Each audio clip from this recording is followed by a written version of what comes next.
Chapter 1938. Imperial Protector of the Xi Empire, Shi Ziyun.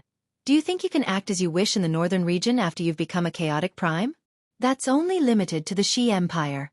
The God's Fallen clan is a place where even you won't dare to make trouble. Not to mention that you were once unsociable, so you lack connections. You've never visited the God's Fallen clan before, so you have no connections to them at all. On the other hand, for all the time I've spent as an imperial protector of the Xi Empire, I haven't been as wasteful as you. I've already befriended several elders in the God's Fallen clan, and I showed kindness to the current patriarch before he took the position. Once I make it to the God's Fallen clan, you won't be able to do anything, even if you're the current Xi Emperor. I won't seek out refuge at the God's Fallen clan. I only want to borrow their teleportation formation. With my friendship with the many elders and the current patriarch, it's impossible for them to not agree to such a small request. The old man hurried towards the God's Fallen clan as a strange light flickered in his eyes. This was his only hope of escape. Jian Chen, Fairy Hao Yu, and Tian Shuang all sat on seats within a majestic divine hall in the God's Fallen clan. A rather dignified middle-aged man with quite a striking appearance sat in the center of the hall in luxurious clothes. The middle-aged man was the current patriarch of the God's Fallen clan. Jian Chen did not even have the right to speak here. The patriarch of the God's Fallen clan did not attach any importance to him. As a matter of fact, he had not even glanced at Jian Chen, completely treating him as a follower of Fairy Hao Yu and Tian Shuang as if he was their attendant. Fairy Hao Yu and Tian Shuang handled the conversation with the patriarch. Here, only they, primordial realm experts, possessed the right to speak. Jian Chen paid no heed to all this. He seemed to be seated there calmly, but he was secretly worried inside. Whether he could use the teleportation formation to return to the southern region or not would be up to Fairy Hao Yu and Tian Shuang. The patriarch of the God's Fallen clan is only a god king. It's naturally impossible for a god king to have much power in the God's Fallen clan. It looks like the patriarch before us can't make some of the important decisions. Jian Chen studied the patriarch of the God's Fallen clan. He guessed that the patriarch was probably equivalent to a caretaker, handling menial, day-to-day matters. Patriarch, I'll be honest. We've come because we want to borrow your clan's teleportation formation. Tian Shuang explained her intentions after exchanging pleasantries. You want to borrow the teleportation formation? The patriarch looked at Fairy Hao Yu and said, Have you also been drawn into the matters with the Xi Emperor? That's not the case. Tian Shuang shook her head. This is my sister. Her name is Hao Yu. We want to borrow the teleportation formation because my sister has urgent matters elsewhere. But even the Disk of Heavenly Ways has been rendered useless now that the Xi Emperor has sealed up the northern region. As a result, we could only disturb your esteemed clan. Hao Yu. Why does this name sound slightly familiar? The patriarch of the God's Fallen clan mumbled with furrowed eyebrows. Tian Shuang's smile. I don't think you're the only person who is familiar with my sister's name, patriarch.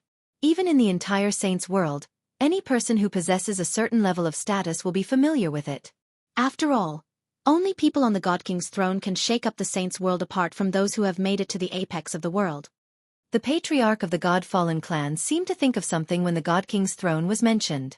A gleam of light immediately flickered through his eyes, and he stared at Fairy Hao Yu in shock. He immediately stood up and clasped his fist. I never thought it would actually be the renowned senior Hao Yu from the God King's throne. I have heard of you long ago, but I never thought I'd be able to see you personally today.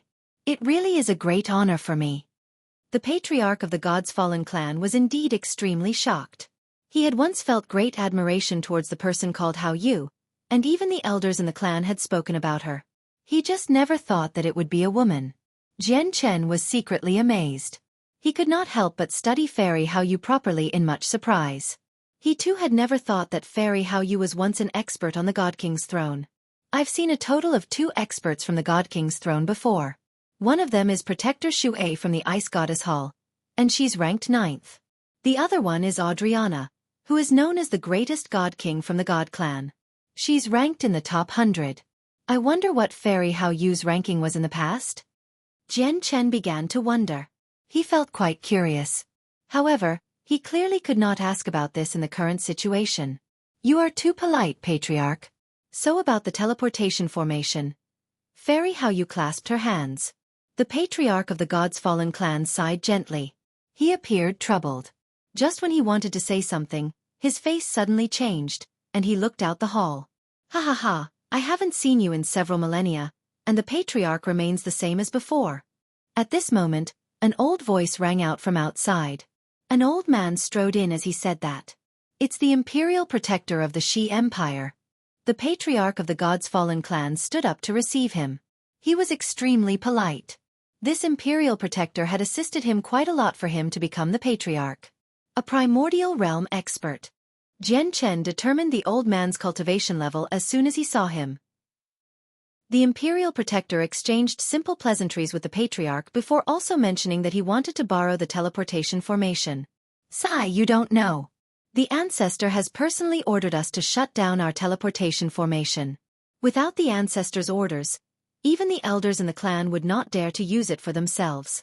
And Senior Hao Yu, I don't think I'll be able to help you out with the teleportation formation," the patriarch said powerlessly. "What? Your ancestor personally ordered the teleportation formation to be closed down?" The imperial protector's expression changed when he heard that. His face sank rapidly. What a coincidence. Just when Shi Ziyun sealed up the northern region, you close your teleportation formation as well. Is it to cooperate with Shi Ziyun? That's impossible. It's impossible for Shi Ziyun to be so great that even your God's Fallen clan has to respect his demands. Moreover, he has never had any connections with your God's Fallen clan in the past at all. The light in Jian Chen's eyes flickered when he heard the imperial protector's words.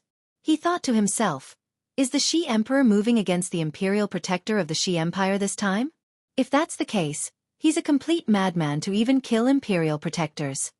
Just what unknown secret is hidden amongst all of this, where it's enough for the Xi Emperor to even turn on his own primordial realm experts? The imperial protector began to speak again. He expressed his desire to stay at the God's Fallen clan for a few days, so that he could catch up with the elders he was familiar with. Imperial protector, the elders are all in secluded cultivation. Moreover, I've received orders from a great elder that our God's Fallen clan is currently undergoing some reorganization, so we aren't able to receive any guests, the patriarch of the God's Fallen clan said reluctantly. Even though he spoke extremely mildly, he still expressed that the imperial protector should leave. The imperial protector's face darkened. He left the God's Fallen clan in a hurry. He could not insist on staying shamelessly after the God's Fallen clan had asked him to leave. Let's go as well. Seeing how the teleportation formation of the God's Fallen clan was closed, Fairy Hao Yu also left the clan helplessly with Jian Chen and Tian Shuang. After leaving the God's Fallen clan, the three of them appeared in the ancient mountain range once again. The imperial protector did not leave. He also stood nearby, except his face was extremely ugly. Before him stood a white figure. Extremely powerful laws of the primordial realm had condensed in the space around him, revolving around his body. It gave off a devastating might that caused space to twist and the surroundings to shake. Time and space seemed to fall into a disorder around him. The power of laws concealed his appearance. Only his white clothes were vaguely visible, while his face was completely hidden. An extremely dense pressure radiated from his body. He seemed like the Emperor of Heaven, where his pressure could annihilate the surroundings just by him standing there. The Xi Emperor! Tian Shuang cried out as she stared at the white figure in shock. Fairy Hao Yu and Jian Chen both stared at him. Shi Ziyun, do you know how many meritorious contributions I've made to the Empire as an imperial protector? Are you really going to execute me? The imperial protector's face became extremely sunken as he stared at the Xi Emperor firmly. Chapter 1939. Who knows when? That's right. Imperial protector, you have indeed made many meritorious contributions to the Empire. The Xi Emperor nodded. He did not deny that fact. The imperial protector's face softened when he heard that. He thought that the Xi Emperor was going to let him off. However, the Xi Emperor's voice suddenly became icy cold at this moment. An extremely frigid killing intent radiated from his body, and it was enough to cause the surroundings to change. All the birds and beasts in the surroundings fell silent, collapsing onto the ground whilst trembling. But your great contributions can never make up for what I've lost, nor make up for my eternal pain. I can only vent my hatred by killing all the people who tried to hunt me down in the past, the Xi Emperor said coldly. His icy voice was filled with deep pain. Shi Ziyun, although it was dangerous when you and your wife were being hunted down, didn't you still make it back to the Empire safely in the end, just ruffled? You said you lost something. What did you lose? Even if you lost an extremely precious treasure while being hunted down, hasn't all the people you've killed in the past few years been enough? Shi, I did take part in this before, but I did not hunt you down. I only pulled strings in the dark and severed your path home. Even if I am guilty, I do not deserve death. I am willing to make it up to you, the Imperial Protector said rather frantically in an attempt to persuade the Shi Emperor. This was because he could not even flee before the current Shi Emperor. They were both primordial realm experts, but the difference between infinite prime and chaotic prime was just too great. It was literally a chasm. Ha ha ha, the Shi Emperor laughed out loud. He sounded slightly crazy. Severed my path home. You severed my path home. Imperial Protector, if you had not pulled strings in the dark and severed my path home back then, how would the matters develop like this today? If you had not severed my path home, why would I, Shi, be so insane today, killing so many subjects, senior members, and even my own brothers in the Empire? Imperial Protector, do you know who I hate the most? Not the ones who tried to hunt me down, but the people who severed my path home. Those people deserve death. When he said that last sentence, the Shi Emperor's voice became extremely cold. He had basically forced those words out through gritted teeth. Immediately, he could no longer resist the fury within him, and he sent his hand flying towards the Imperial Protector. This was the Shi Emperor's furious strike. It possessed the cultivation of a chaotic prime. From this strike, the world fell silent, origin energy stopped flowing, the laws of the world were disturbed, and even space trembled violently, almost collapsing. The strike was extremely great, truly enough to destroy worlds. If it were not for the fact that the Shi Emperor had purposefully suppressed it, the terrifying energy would have been enough to destroy the entire region before the attack had even struck. Obviously, the Imperial Protector would not just wait there for his death. He bellowed out, and a set of god artifact armor appeared on his body, radiating with terrifying pulses of energy. At the same time, a golden and violet duster appeared in his hand. Frightening energy erupted from it like a volcano as he tried to receive the Shi Emperor's strike with his full strength. The Imperial Protector was extremely powerful. When he struck out, he erupted with devastating might. If it were not for the fact that layers of defensive formations from the God's Fallen clan protected the surroundings, probably the entire mountain range would have been demolished because of the strike. After all, he was not as powerful as the Shi Emperor. When the Shi Emperor struck out, he possessed great control over his own energy, and he was able to target his enemies while keeping the surroundings intact. However, when the Imperial Protector struck out, he did not even try to control his strength. He used everything he had right from the get-go. The difference between their strength was simply too great. The Shi Emperor knocked away the Imperial Protector's duster with a strike, and then his hand heavily landed on the Imperial Protector's god artifact armor. The armor was a god artifact. However, its glow immediately dimmed, and the Imperial Protector opened his mouth and spat out blood. His face paled. Tell me, aside from the people I've killed already, who else was involved in the matter in the past? The Shi Emperor stared at the Imperial Protector coldly. Powerful killing intent engulfed the Imperial Protector, showing him no mercy at all. In the past, he had been pushed to the end of his rope. He fled across the entire cloud plain, and he did not even know who many of the people who pursued him were. Although he managed to find out about a few of them and eliminated them mercilessly, there were still a few people who hid very well. Shi, just what was it that made you become so vicious and merciless? The Imperial Protector asked. He was unwilling to accept the situation. No matter how he tried, he was unable to connect the Shi before him to the indifferent Prince Ziyun who never desired fame or to better other people. Since you won't speak, I'll show you what being merciless means. I have my ways of making you speak once I get back to the palace. A sliver of viciousness appeared in the Shi Emperor's eyes. He bound the Imperial Protector and picked him up brutally before silently vanishing. He had already left the region. Is this an chaotic prime? They're actually so frightening. Jian Chen did not return to his senses after the Shi Emperor left. He stared at where the Shi Emperor stood before in a daze. This was the first time he had been so close to a chaotic prime, so the shock he felt was greater than anything in the past. Not only did he feel like he could not breathe when the Shi Emperor struck out earlier, but even his heart had stopped beating. His body was completely frozen. It was as if an invisible force had restrained his entire body. The Shi Emperor's strength was just too frightening. Even when he was not targeting Jian Chen deeply understood his own insignificance. I never thought the Shi Emperor would move against an imperial protector of the Shi Empire this time. Sigh, that imperial protector was an important subject to the Shi Empire.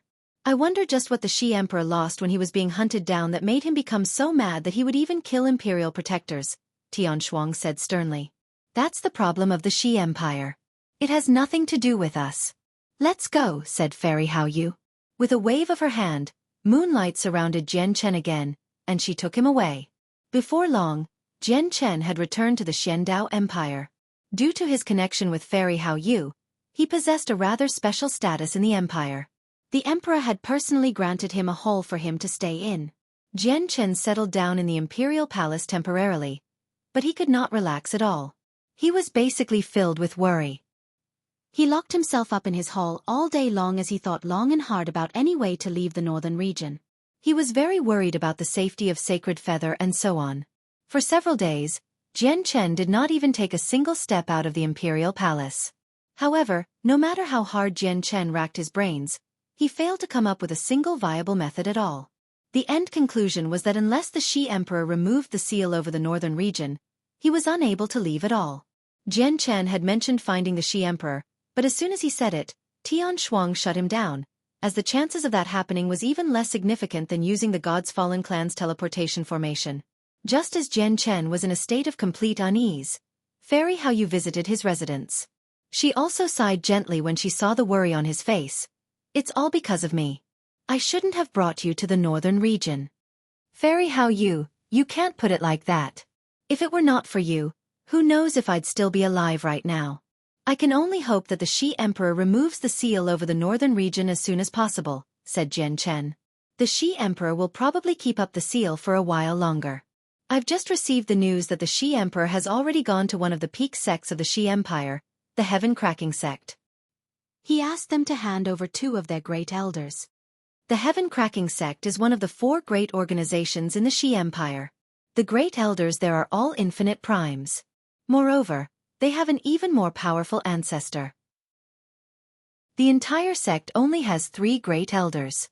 The Heaven-Cracking sect will naturally refuse to hand over 2 of the 3, so they've already locked down the sect. They're currently locked in a stalemate. Even the ancestor of the sect has come out to plead for mercy, but the Shi Emperor refuses to budge. There probably won't be a conclusion in the near future, said Fairy Hao Yu. Jian Chen groaned greatly. The Heaven-Cracking sect was a peak organization in an eternal empire, so they must have been more powerful than the Xiandao Empire. Even the Xiandao Empire had teleportation formations across regions, so it was impossible for the Heaven-Cracking sect to not have one. However, if the situation continued like this, the Shi Emperor would basically maintain the seal over the northern region to prevent the 2 great elders from escaping. So when would he be free to leave? Jian Chen immediately felt a headache. He was distressed. Chapter 1940. The Heavenly Een Body and Innate Body of Ways. The problem won't be solved even if you keep worrying like this.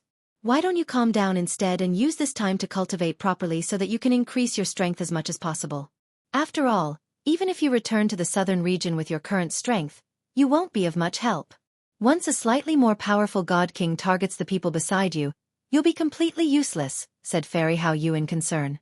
Even though she was a primordial realm expert, she did not act haughty before Jian Chen at all. Don't you have the God King level plant cores and monster cores on you? I can refine away the poison in there. If you absorb the energy from them, they should be able to increase your strength by quite a lot. Naturally, Jian Chen did not hesitate at all. He immediately took out the God King level plant cores and monster cores from his space ring, passing them all to Fairy Hao Yu. These 2 space rings came from that little whore. Now that she's a hostage, these items belong to you. Fairy Hao Yu passed 2 space rings to Jian Chen. Jian Chen glanced past the 2 space ring. In the end, he only took one of them and said, "This one belonged to the God King I killed, so it's my spoils from that battle. Yashi Lian's space ring should go to you. You should be in greater need of wealth to recover your cultivation." Fairy Hao Yu smiled. The plane where the Moon God Hall is located is extremely distant from the Cloud Plane. I basically have to cross most of the Saints' world to get there. It's impossible to cover all the divine crystals I need for this journey with the measly wealth of a God King, so you should keep this space ring instead. A god king's wealth is nothing to me. Moreover, do you really think that I've come to the Xiandao Empire to play? I've come here only because of Sister Tian Shuang's request. I am helping her deal with one of their enemies. Once the matter has been completed, they will give me enough 5-colored divine crystals. Fairy Hao Yu glanced at Jian Chen deeply after reaching there before saying, "So I'll be leaving the Cloud Plains soon. The enemy should be very powerful, right?" Seeing how even the Xiandao Empire can't deal with them, Jian Chen asked. Fairy Hao Yu did not give him a direct answer. Peak Infinite Primes aren't really weak. Even though there's more than one primordial realm expert in the Xiandao Empire, dealing with an enemy like that will result in great losses or even unendurable prices. Afterwards, Fairy Hao Yu stood up and made her way out. She said at the same time, "I'll go refine the poison in the cores. You shouldn't spend every day in the Imperial Palace. This is the imperial capital of the Xiandao Empire. It's extremely busy and many items that are rare in the divine kingdom of Pingtian are extremely common here. Go out and have a look. You might benefit unknowingly." Right when she left the hall, Fairy Hao Yu seemed to think of something. She stopped and turned around to speak in a playful tone. "Oh right, do you remember those 2 princesses from last time? Their constitutions are extremely special. One of them possesses the rare heavenly Yin body, while the other possesses the innate body of Ways. If they successfully mature, their futures will be unlimited. If you can cultivate with them, you'll also benefit greatly, where your cultivation will skyrocket. Why don't you think about it? If you agree, I can be the matchmaker and request the Emperor to engage them to you." Jian Chen smiled bitterly. "Fairy Hao Yu, you can't mess around with this. I don't have any of those intentions towards those 2 princesses at all. Even though their constitutions are special, I don't necessarily have to rely on them to reach the peak of my cultivation path." Fairy Hao Yu blinked and smiled. "Think over it carefully. No ordinary people can tell their constitution. Even my sister Tian Shuang hasn't sensed it. If you go for it now, there'll be a very large chance of success. I can persuade the Emperor. If you keep tarrying and a chaotic prime discovers how special those 2 sisters are, you'll be out of luck." With that, Fairy Hao Yu disappeared outside the hall. Jian Chen was left speechless in the luxurious hall. He casually rummaged through Yaxi Lian and the God King from the Taoist sect of Calm Cloud space rings, and his eyes immediately lit up. After hesitating slightly, he left the Imperial Palace with the 2 space rings. Fairy Hao Yu was right. If he continued to worry like this, it was useless as long as the northern region remained sealed. He could use this time to do something useful instead. As my strength increases, the startling rainbow sword is slowly becoming not enough. If I can find a supreme quality saint artifact that suits me, it would be time to switch over. Also, the Tian Yuan clan should soon gain even more over gods, so I should prepare some high-quality saint artifacts beforehand. Supreme quality saint artifacts are basically non-existent in the divine kingdom of Pingtian, and high-quality saint artifacts are extremely rare, so there's not much room for choice. The imperial capital of the Xiandao Empire should have much more high-quality saint artifacts, so I can buy some beforehand and leave them in the clan.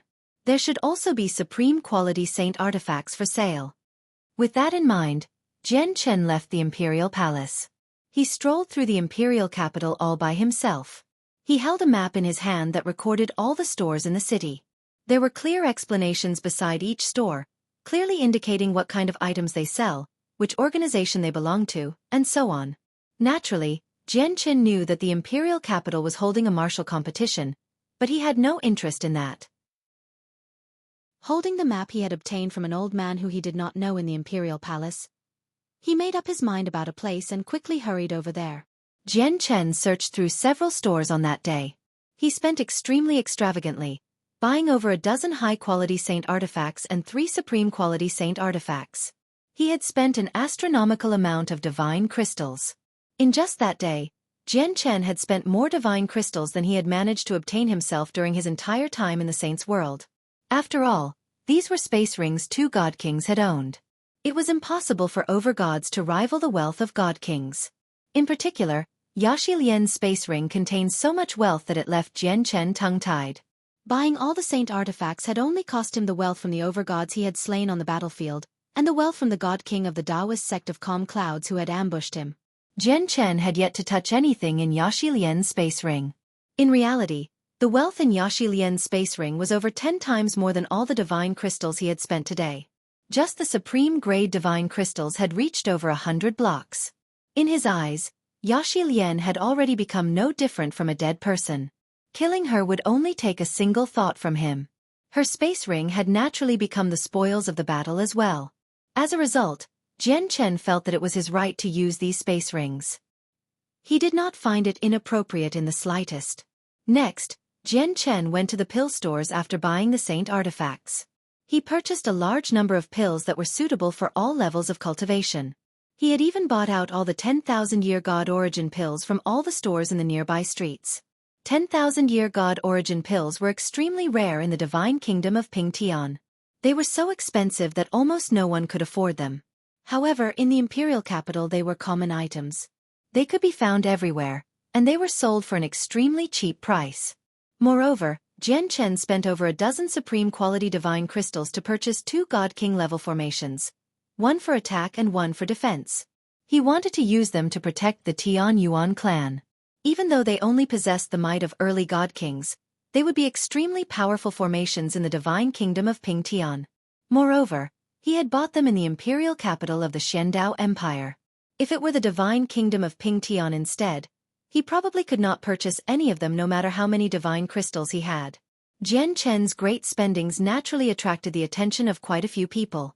However, this was the imperial capital of the Xiandao Empire, so all the people who were able to come here were far more knowledgeable and experienced than the people of the divine kingdom of Pingtian. As a result, they were only surprised by the number of 10,000-year God origin pills Jian Chen had bought.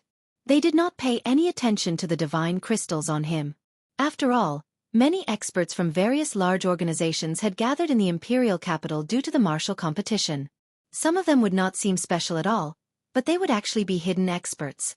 Naturally, a few people who could not see through Jian Chen's cultivation believed that he was someone like that. However, pills with heavy side effects like the 10,000-year God origin pill never had high sales volumes in the imperial capital. Very few people would consume them. Yet, someone had suddenly decided to splurge out on them, buying out all of them in the pill stores across several streets. Naturally, this matter confused and intrigued many people. As a result, the news that someone was buying God origin pills in large quantities silently spread. Naturally, the pill stores that Jian Chen visited were utterly delighted, as believed they had made huge profits. The pill stores that Jian Chen did not visit all became green with envy. They had even sent people to go find the mysterious person who bought so many 10,000-year God origin pills. Someone has actually purchased so many 10,000-year God origin pills. The side effects of the pills are so great that many people can't even ingest a single one. Isn't this person just insane by buying so many all at once? Sister Xinger, do you think this person is crazy? Surely he's not thinking of increasing his cultivation by ingesting so many 10,000-year God origin pills, right? On a busy street in the imperial capital, the two princesses, Xinger and Lanner, strolled around. Several guards in simple attire stood beside them. Xinger's beautiful eyes also widened when she heard Lanner's words, and she said, "Sister Lanner, I heard that some magical beasts with powerful bodies can ignore the side effects of the 10,000-year God origin pills. Do you think the person who bought all the pills is a magical beast in human form? Ha ha ha, even if he's a magical beast, there's no need to buy so many of these pills. It's literally only something that someone who is dumb but has a lot of wealth can do. I think this person is definitely a huge idiot. Haha, I love making fun of these dumb idiots.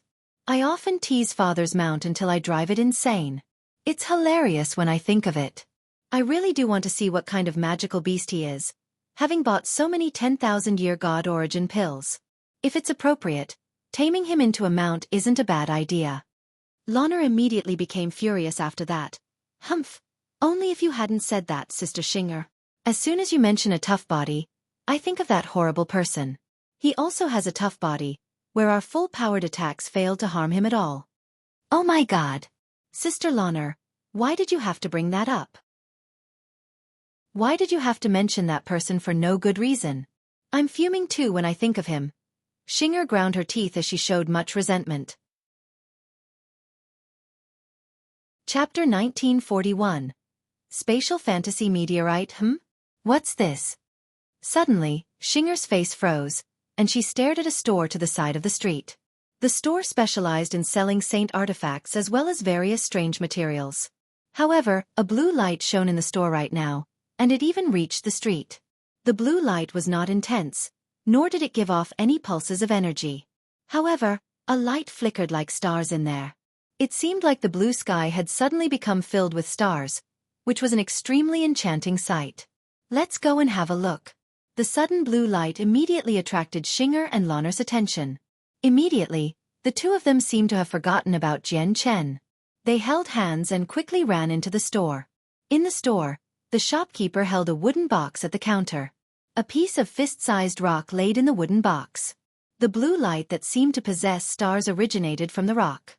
Not only had the blue light filled the entire store, but even the shopkeeper's ancient face had been dyed blue. I want this spatial fantasy meteorite. Shopkeeper, can you go cheaper? An old man stood before the shopkeeper. He was currently negotiating a price with the shopkeeper. 500,000 high-grade divine crystals is already my cheapest price. I really can't go any lower. The shopkeeper kept a business smile plastered across his face as he spoke amiably. Xinger and Lanner just happened to see the rock at this moment, and the starry light of the stone immediately enchanted them. They could not help but cry out, "What a beautiful piece of rock! If we take it back and make it into jewelry, it'll definitely be extremely pretty. Shopkeeper, we want this rock. We'll give you 1,000,000 high-grade divine crystals." It's the two princesses. I never thought that the spatial fantasy meteorite would catch the eyes of the two princesses as well. The shopkeeper clearly recognized Xinger and Lanner. He bowed in a hurry as he smiled. He spoke extremely politely. After learning the identities of the two women, the old man who originally planned to purchase the spatial fantasy meteorite only let out a helpless sigh. He knew that it was impossible for him to buy the spatial fantasy meteorite anymore, so he left in pity. Shopkeeper, here. 1,000,000 high-grade divine crystals. Xinger immediately took out a space ring to pay. Wait. However, a voice suddenly rang out. With a flash, a person had silently appeared before Xinger and Lanner. When Xinger and Lanner saw the person, their faces immediately changed. They became furious as they glared at him. They said angrily, "It's actually you. You sure are bold, showing yourself before us again." The person who had suddenly appeared was Jian Chen. Clearly, Jian Chen was also surprised. Before, he had focused all his attention on the spatial fantasy meteorite. Seeing how someone wanted to buy it, he hurried over as quickly as he could. He really did not see the two princesses there. Jian Chen immediately felt a headache when he saw how furious Xinger and Lanner were. He hesitated slightly before clasping his hands apologetically. "Princesses, what happened that day was purely a misunderstanding. I was also a victim. Shut up, don't mention that ever again." However, before Jian Chen could finish speaking, Xinger and Lanner bellowed at Jian Chen secretly while feeling embarrassed. They looked at him with murderous gazes. They did not dare to say something like that aloud, as they were afraid that it would only perpetuate the matter. Jian Chen glanced at Xinger and Lanner. He sighed before ignoring them. He turned around and said to the shopkeeper, "Shopkeeper, I also happen to be in need of this rock. I'll pay 2,000,000 high-grade divine crystals." This. The shopkeeper hesitated and looked towards the two princesses. Xinger and Lanner both gritted their teeth. They stared at Jian Chen with much resentment and raised the price as well. "We'll pay 5,000,000 high-grade divine crystals. No one can take away something that has caught our eyes." Jian Chen felt a headache. He knew that Xinger and Lanner wanted to make things difficult for him. He could give up on other items and not play along to their tune, but the spatial fantasy meteorite was a material he needed for forging the twin swords. "This material is extremely important to me, so I must obtain it. I'll pay a block of supreme-grade divine crystal." Jian Chen knew that nothing he said would work. He could only keep increasing the price. The spatial fantasy meteorite was not unique, but if he missed it, he had no idea when he would be able to find a second piece. As a result, he had to obtain all the materials needed for forging the twin swords when he saw them, regardless of the cost. 2 blocks of supreme-grade divine crystal. Xinger and Lanner upped the price as they bit their lips. They completely hated Jian Chen. They completely believed that Jian Chen was doing this on purpose. Moreover, when they thought about what happened the other day, they could not just give in when confronted with how overbearing Jian Chen was. As a result, Even though they knew the price had completely exceeded the actual value of the rock, they still would not back out. Isn't this Princess Xinger and Princess Lanner? Ha ha ha, what a coincidence. I never thought I'd be able to meet the two princesses here. Looks like we're really fated to meet. A young man in golden robes who seemed slightly arrogant strode in. He stared at Xinger and Lanner excitedly. Behind the young man were a few more young men in similar attire. They all followed behind the golden-robed young man politely. Xinger and Lanner immediately became slightly impatient when they saw the young man. However, Xinger seemed to think of something soon after. She smiled deeply with other intentions and crossed her hands. She fumed with a stern face. What a bore. I managed to come out with Sister Lanner after so much difficulty, and I just happened to come across something I liked. But who knows where this ignorant person has come from, trying to steal the item that has caught both of our eyes. Oh. Has something like that happened? Who's bold enough to steal the item that the two princesses want? A cold light flickered through the young man's eyes when he heard that, and he spoke icily. Xinger crossed her arms. She looked at the ceiling and said without even looking back, "Who else can it be with so many people here? The princesses are benevolent and will never stoop as low as others. But there just happens to be some people who don't appreciate it and are insatiable. If the two princesses have to personally deal with someone like that, it'll basically be dirtying the princess's hands. Leave this to me. I guarantee that the outcome will satisfy the two princesses." The golden-robed young man smiled at Xinger and Lanner. When he saw Jian Chen, his gaze immediately became sunken. He swung his hand and said, "Come, break this person's arms and legs and cripple his cultivation. Then throw him out for me." Chapter 1942. Getting out of hand, the golden-robed young man spoke very casually, without treating Jian Chen with any importance at all. Even though he had no idea who Jian Chen was, he believed that there was no reason for him to learn this at all given his personal status. This is the imperial capital of the Xiandao Empire. There are clear rules that forbid fighting. Do you plan on ignoring them?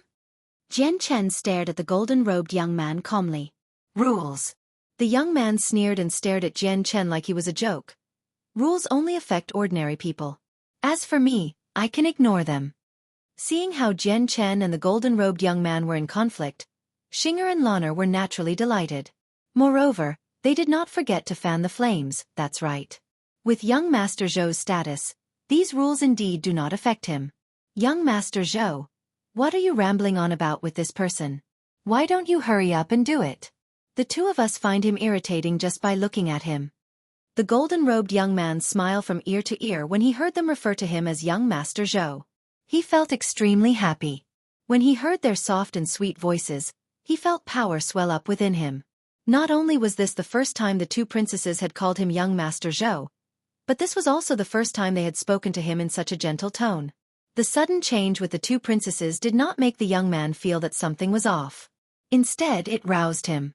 He believed that this was a great opportunity to show off his strength to the two princesses.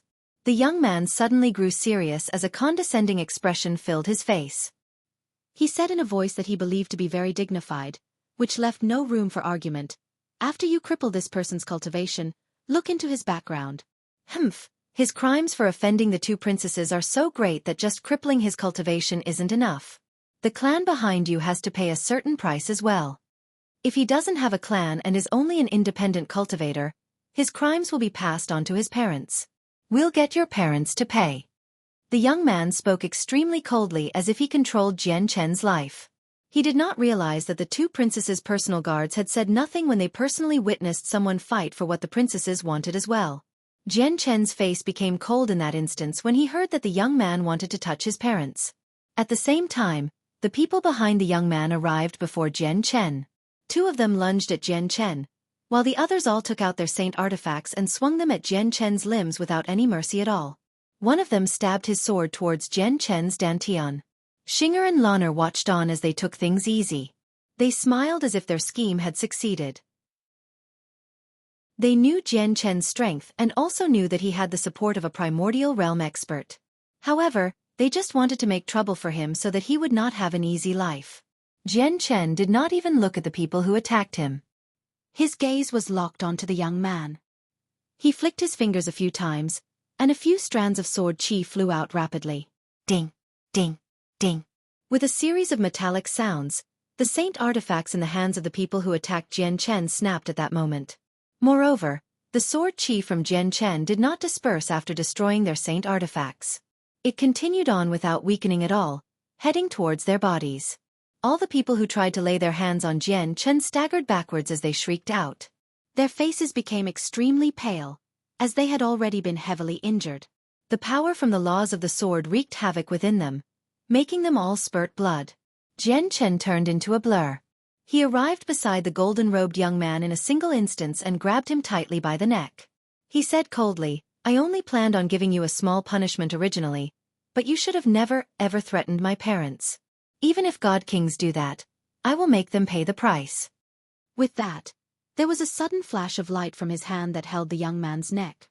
Sharp strands of sword chi entered the young man's body in an extremely brutal method, directly heading towards his dantian and obliterating it. The young man trembled violently.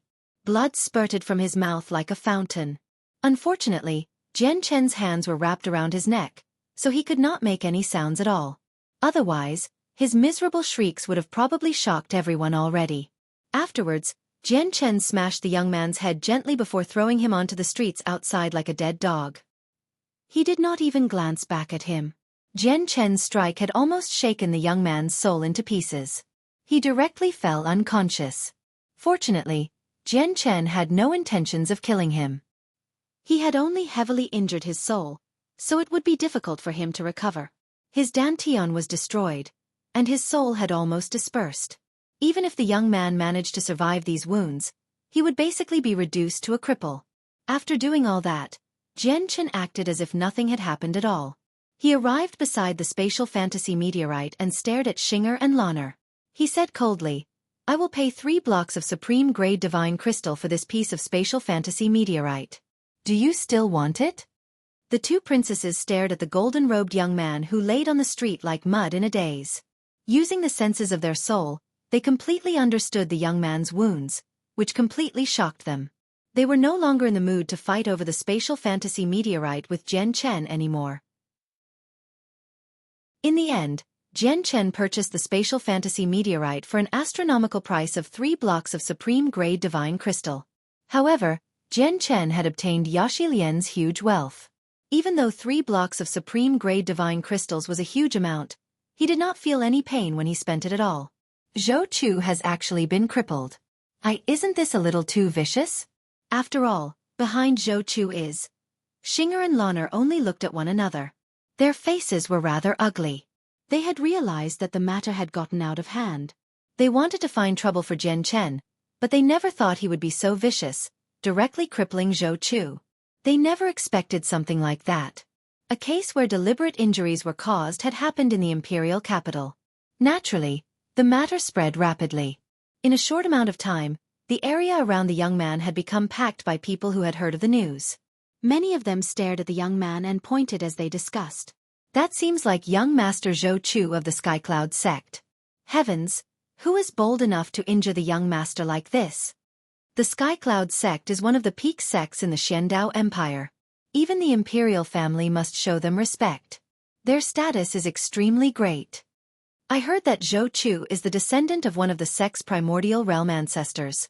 Now that Zhou Chu has been beaten to a pulp, almost to the point where he's a cripple, the Skycloud sect will probably never just let this matter be. "Nephew Zhou Chu." As people discussed among themselves, a cry rang out from the sky. A white-robed, middle-aged man descended as he gave off a tremendous pressure. He stared at Zhou Chu, who laid on the ground, with an ugly expression. "Who did it? Who was it? Who injured nephew Zhou Chu like this?" When the white-robed man checked Zhou Chu's wounds, he became utterly furious as extremely intense killing intent radiated from him. Chapter 1943. Battling Fei He. The killing intent directly caused the temperature of the surroundings to plummet as if it had become a cavern of ice. The bustling street had already become completely crowded. However, everyone shivered from the white-robed middle-aged man's killing intent. They felt it pierce their bones, and all of them could not help but back away. Even overgods behaved like that. "God King." Countless people cried out inside while their gazes towards the man became filled with angst from the bottom of their hearts as well as some envy and eagerness. God King was a cultivation level that they could only dream about. It was their life goal. Who is it? Who did this? The white-robed God King was extremely furious as he bellowed out. Then, his gaze locked onto the store where Jian Chen was before long. This was because a few disciples from the Skycloud sect still laid on the ground inside. Their blood had formed pools on the ground, giving off a metallic smell. In the store, the two princesses behaved innocently. They looked at Jian Chen with some pleasure due to his situation before leaving the store with their guards.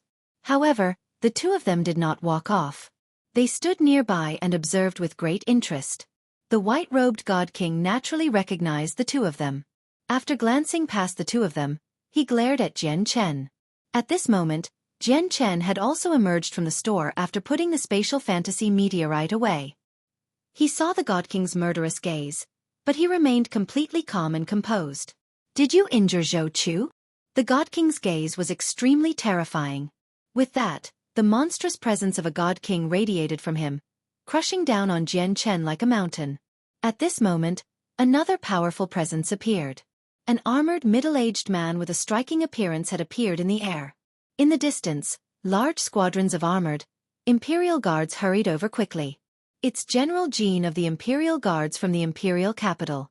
People cried out when the armored middle-aged man appeared. General Jean appeared there and glanced past Xueqi, who had basically been crippled. He immediately frowned. He deeply understood just how special Xueqi's status was in the Skycloud sect. Of the two primordial realm ancestors of the Skycloud sect, one of them was Xueqi's senior. Now that Xueqi had become so heavily injured in the Imperial capital, he would not be able to separate himself from the matter as the general responsible for order in the Imperial capital. General Jin's face instantly sank. He glanced around, and just when he was about to ask who the troublemaker was, he suddenly discovered Jian Chen and was stunned. His sharp instincts allowed him to realize who the troublemaker was, so he immediately felt a headache overwhelm him. He had no idea what to do. The people on both sides both possessed great backgrounds. Neither of them could be offended. That's right. I injured him. Are you going to ask why I injured him? Jian Chen stared at the God King responsibly and said calmly, Fellow Jian Chen, Brother Fei He, there are some misunderstandings in this matter. Let's not jump to conclusions.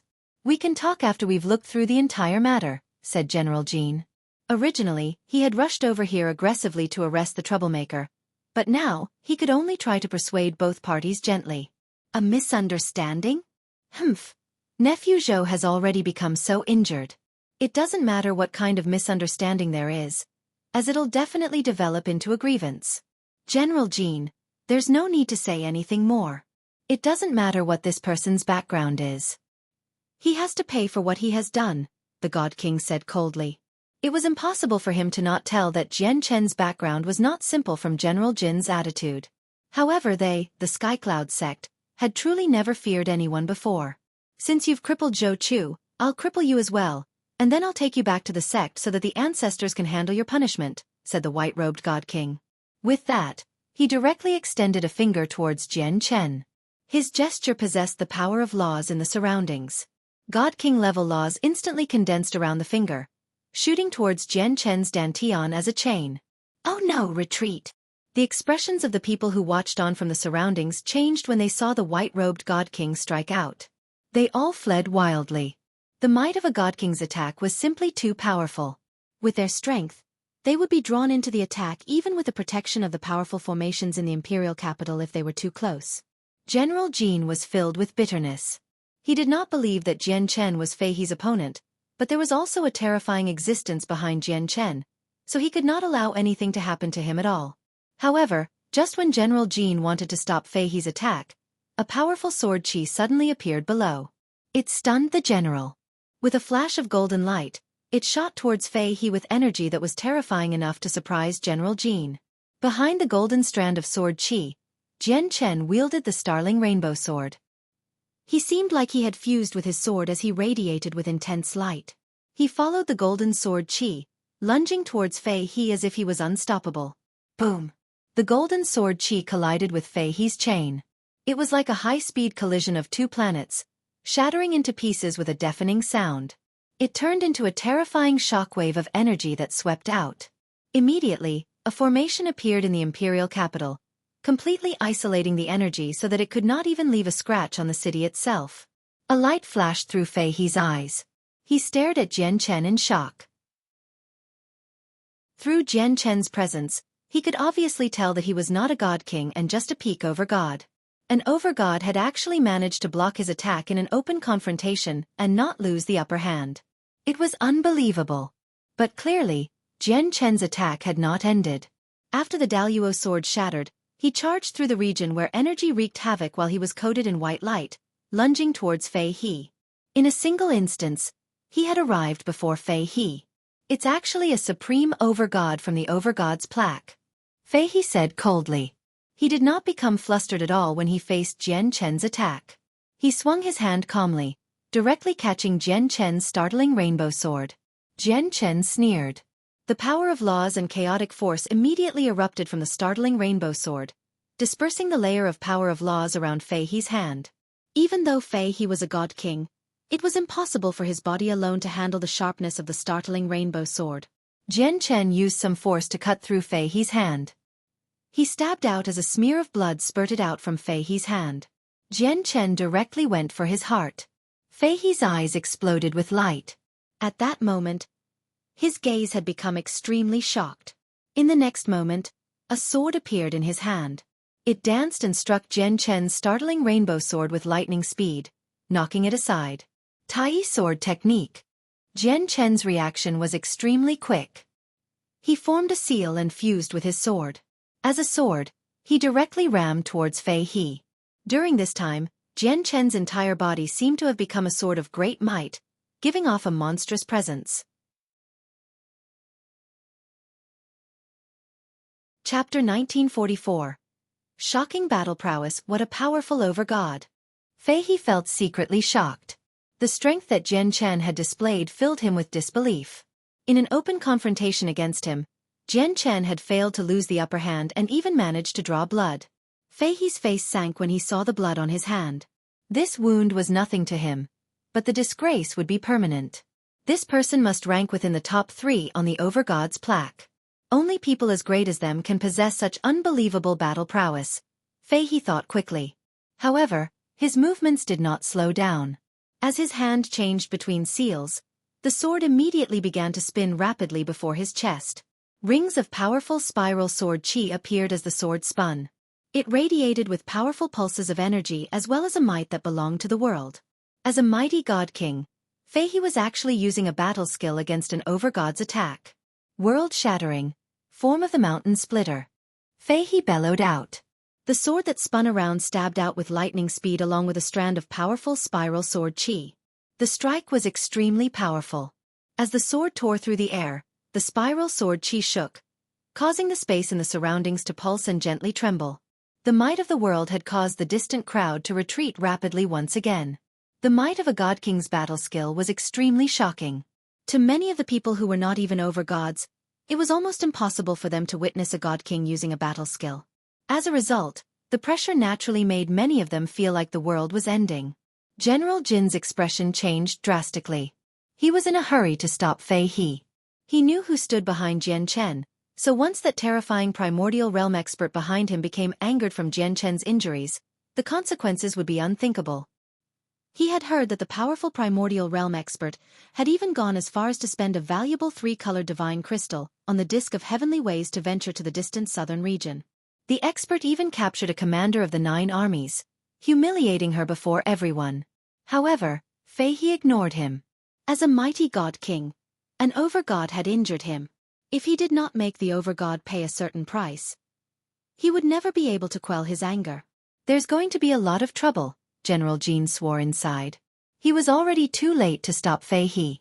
He had witnessed Jian Chen's strength and understood he possessed the battle prowess to fight god kings in an open confrontation.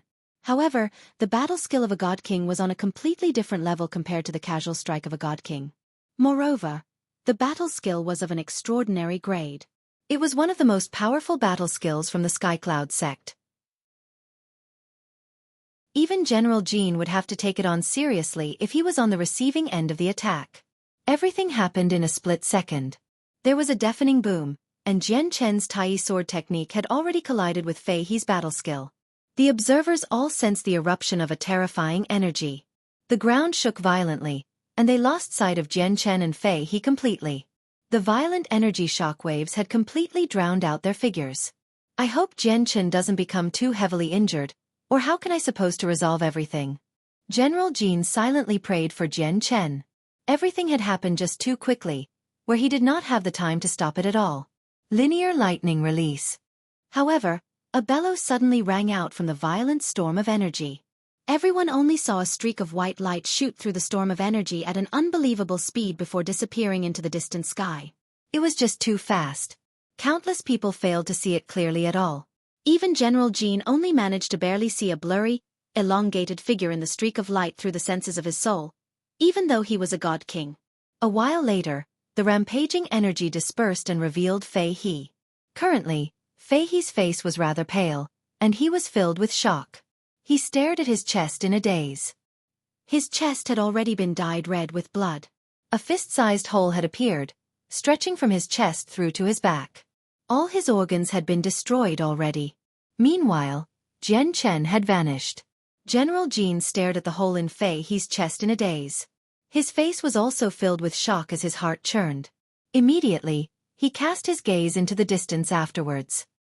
He saw that in the direction the white light had vanished off into, Jian Chen stood on the startling rainbow sword as he traveled back towards here like a comet. He moved extremely quickly. In just a few seconds, he had returned. What happened?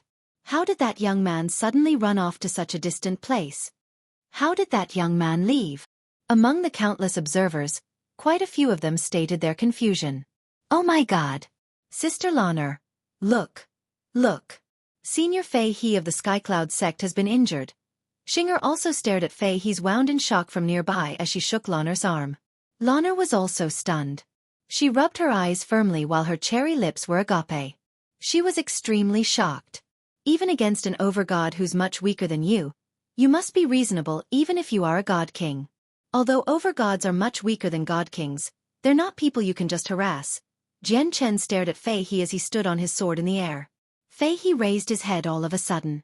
He glared at Jian Chen, and there was even heavy killing intent in his gaze. He was a mighty god king, yet an overgod had injured him like this. The humiliation coupled with Jian Chen's cold tone made the shame he experienced multiply. Gradually it turned into killing intent. Jian Chen's face remained the same when he sensed the killing intent from Fei He. He said coldly, "There is no reason for you to feel humiliated after being injured by my hands because you are not the first god king to be injured by me. Before you, I've personally killed a god king while I was injured." Fei He's eyes immediately became filled with shock when heard that. He was speechless. Even General Jin became stunned by Jian Chen's words. An overgod had actually killed a god king while he was injured. If this feat made it out, it was enough to spread across the entire Saints world. This was because it was just too shocking. In the end, Fei He shot a sharp glance at Jian Chen. He snorted coldly before leaving with Zhou Chu, who laid there like mud. This overgod's strength had left him deeply shocked. He knew that even if he remained here, he probably would not be able to benefit. The matter at hand was for him to hurry back to the sect and report it to the higher-ups. Chapter 1945. Visitors from outer space. After Fei He left, General Jin arrived before Jian Chen. He stared at him with some lingering fear. Even though he had personally witnessed the earlier scene, he still found it difficult to accept that an overgod had actually injured a god king. To General Jin, it was like a dream. Unrealistic. "Brother Jian Chen, are you fine?" General Jin asked with much concern. Even his way of referring to Jian Chen had changed. At that moment, General Jin completely treated Jian Chen as an equal. He even showed some respect. As a god king, he was insurmountable. Even in the Xiandao Empire, god kings possessed extremely great statuses and were people who possessed authority. There was no need for them to behave like this before overgods at all. However, General Jin could not help but be so polite right now. Jian Chen shook his head, expressing that all was fine. He did not recognize the armored god king before him, so after exchanging some simple pleasantries, he directly left and returned to the imperial palace. "Sister Lanner, did that really just happen? That pervert is clearly only an over-god.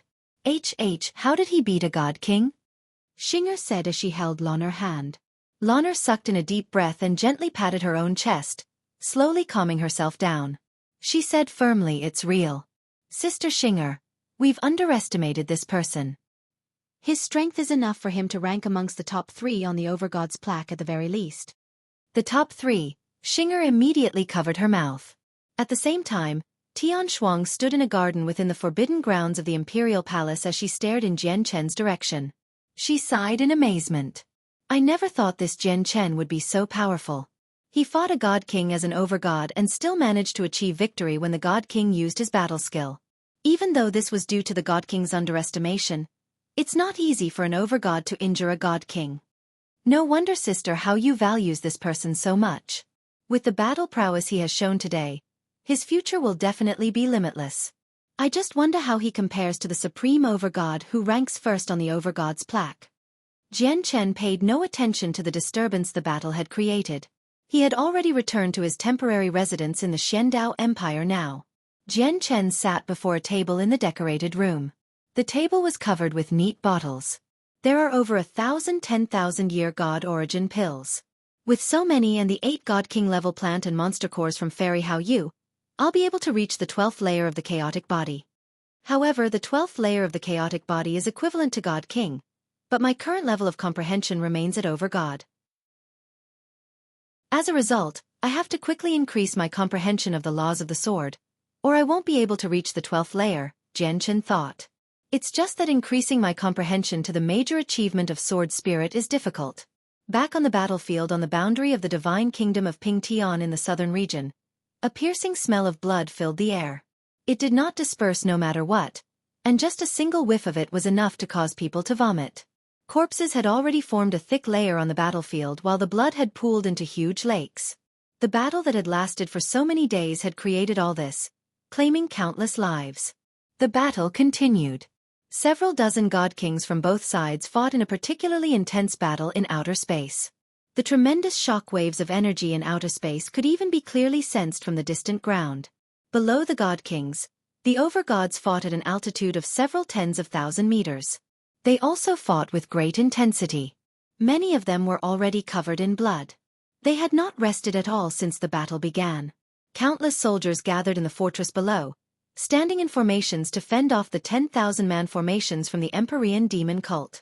The 10,000-man formations had been reduced to over a dozen from the initial 30. Both sides suffered losses in the battle. Let alone overgods, even 2 or 3 god kings had died.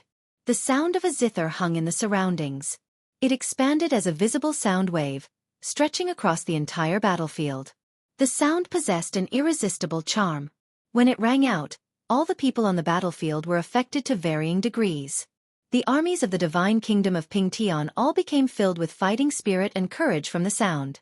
They charged at their enemies with extraordinary determination while their battle prowess was fully displayed as well. Under the influence of the sound, many people from the Empyrean demon cult felt their heads grow heavy as their consciousness blurred. In the end, they could only use 70 or 80% of their strength. Originally, the Empyrean demon cult's assault had forced the armies of the divine kingdom of Pingtian into a retreat. However, with the Zither's appearance, they were finally able to gather together, becoming matched in strength with the armies from the Empyrean demon cult. On the walls of the fortress sat a beautiful woman in a purple dress. Her beauty was indescribable, so great that it would probably be only seen in heaven. An ancient zither rested on her legs. As her slender fingers stroked the strings, she produced music that was filled with charm. Each note formed a visible ripple of sound. Each note possessed the might of laws. This woman was Shangguan Mu'er. The news of the patriarch of the Tian Yuan clan, Jian Chen, being taken away by the commander of the 7th Army, Yaxi Lian, had already spread by now.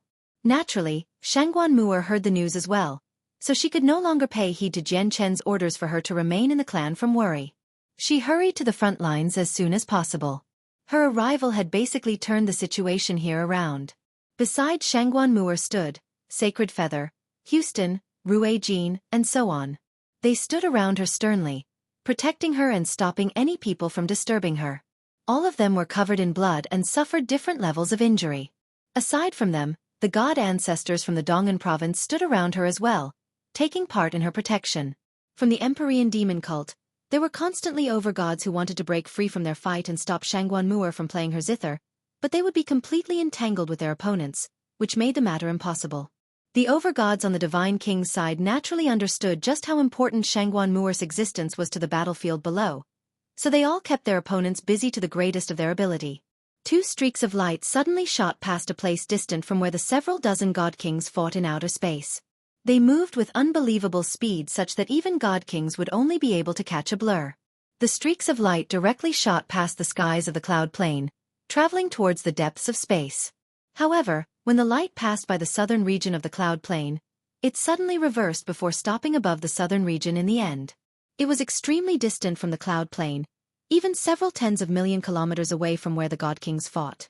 Only now was the streak of light visible. It was a small flying vehicle that radiated with powerful pulses of energy. Among them was the might of the laws of the world. The flying vehicle was a god artifact. It's the third ancestor's zither of the demonic cry. 2 graceful, middle-aged women emerged from the flying vehicle. Celestial bodies flickered through their eyes as their gazes resonated with the laws of the world, directly piercing the distant space and locking onto Shangguan, who was located in the fortress on the boundary of the divine kingdom of Pingtian. Shock filled their faces. Chapter 1946. The Taoist sect of divine sound. The 2 middle-aged women stared at Shangguan from the distant outer space. Their gazes became uncertain. One of them said, "The zither of the demonic cry is a treasure bound to the third ancestor's life in the past. It also symbolizes her. Now that the zither has appeared with this woman, and this woman possesses quite impressive accomplishments in the way of music, is she the reincarnation of the third ancestor?" As soon as she mentioned the reincarnation of the third ancestor, her face became filled with excitement. She felt very eager. The other woman stared at Shangguan and studied her seriously. She said with an extremely firm voice, "No, she's not a reincarnation of the third ancestor. She is only someone who obtained the third ancestor's treasure out of coincidence. If she was really the third ancestor's reincarnation, the artifact spirit of the zither of the demonic cry would have been awakened long ago. At the same time, she would have already returned to the sect. Sigh.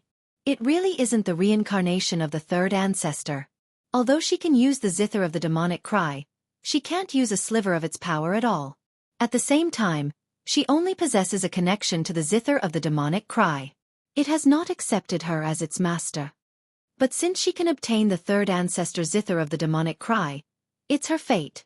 At the same time, she also obtained a type of approval from the zither of the demonic cry, so we should accept her into our sect." As they spoke, the 2 middle-aged women were already flying towards the fortress of the divine kingdom of Pingtian. They moved extremely quickly, crossing an extremely great distance with a single flash. They appeared before Shangguan silently. The 2 middle-aged women just floated there. They completely concealed their presences, so they seemed like ordinary people. It was impossible to discover their existences through the senses of the soul. They 2 of them stared at Shangguan and paid no attention to the chaotic battlefield in the surroundings. Shangguan, Sacred Feather, and so on saw the 2 middle-aged women suddenly appear in the first moment. Their faces all changed suddenly. Sacred Feather, Rue Jean, and the others immediately arrived next to Shangguan as their faces became filled with caution. They did not attack. They could sense that the 2 women were powerful. "Seniors, may I ask for the reason why you have come?" Shangguan asked. Although she spoke, she never stopped playing the zither. "Child, do you know the origins of the zither in your hand?" a middle-aged woman asked. Her gaze towards Shangguan was filled with gentleness. Although this was the first time she had seen Shangguan, she felt a sense of closeness towards Shangguan due to the zither in her hands. Shangguan eyes narrowed. She already knew that the zither of the demonic cry was not as simple as it seemed, and she had guessed that it probably had important origins. The woman seemed to know about the zither of the demonic cry. "Junior does not know. If Senior is willing, please enlighten Junior," said Shangguan. She multitasked, playing the zither to disturb the armies of the Empyrean demon cult as she conversed with the 2 women. The middle-aged woman looked at the zither of the demonic cry, and a sliver of reminiscence appeared on her face. The owner of this zither was a peak, famed expert of the saints' world in the past. She was also one of the 3 ancestors of our Taoist sect of divine sound. We called her the 3rd ancestor. After a period of silence, Shangguan Mu'er said, "To be frank, Senior, I obtained the zither of the demonic cry accidentally in a lower world. Since this belongs to your esteemed sect's 3rd ancestor, I will return the zither after the battle." Shangguan Mu'er was helpless as she said that. The strength of the 2 women before her was unfathomable. If she wanted to take the zither away with her forcefully, she still would not be able to keep it. The middle-aged woman who spoke before shook her head with a smile. "We only passed by this plane incidentally and came across the 3rd ancestor's treasure that was bound to her life, which was why we came to have a look. We don't want to take away the zither of the demonic cry. The zither of the demonic cry is rather special.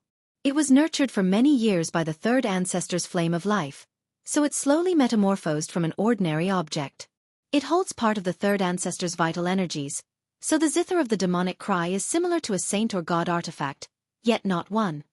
It was just that with the 3rd ancestor's death, the zither of the demonic cry vanished. Originally, we believed it had been destroyed in that great battle.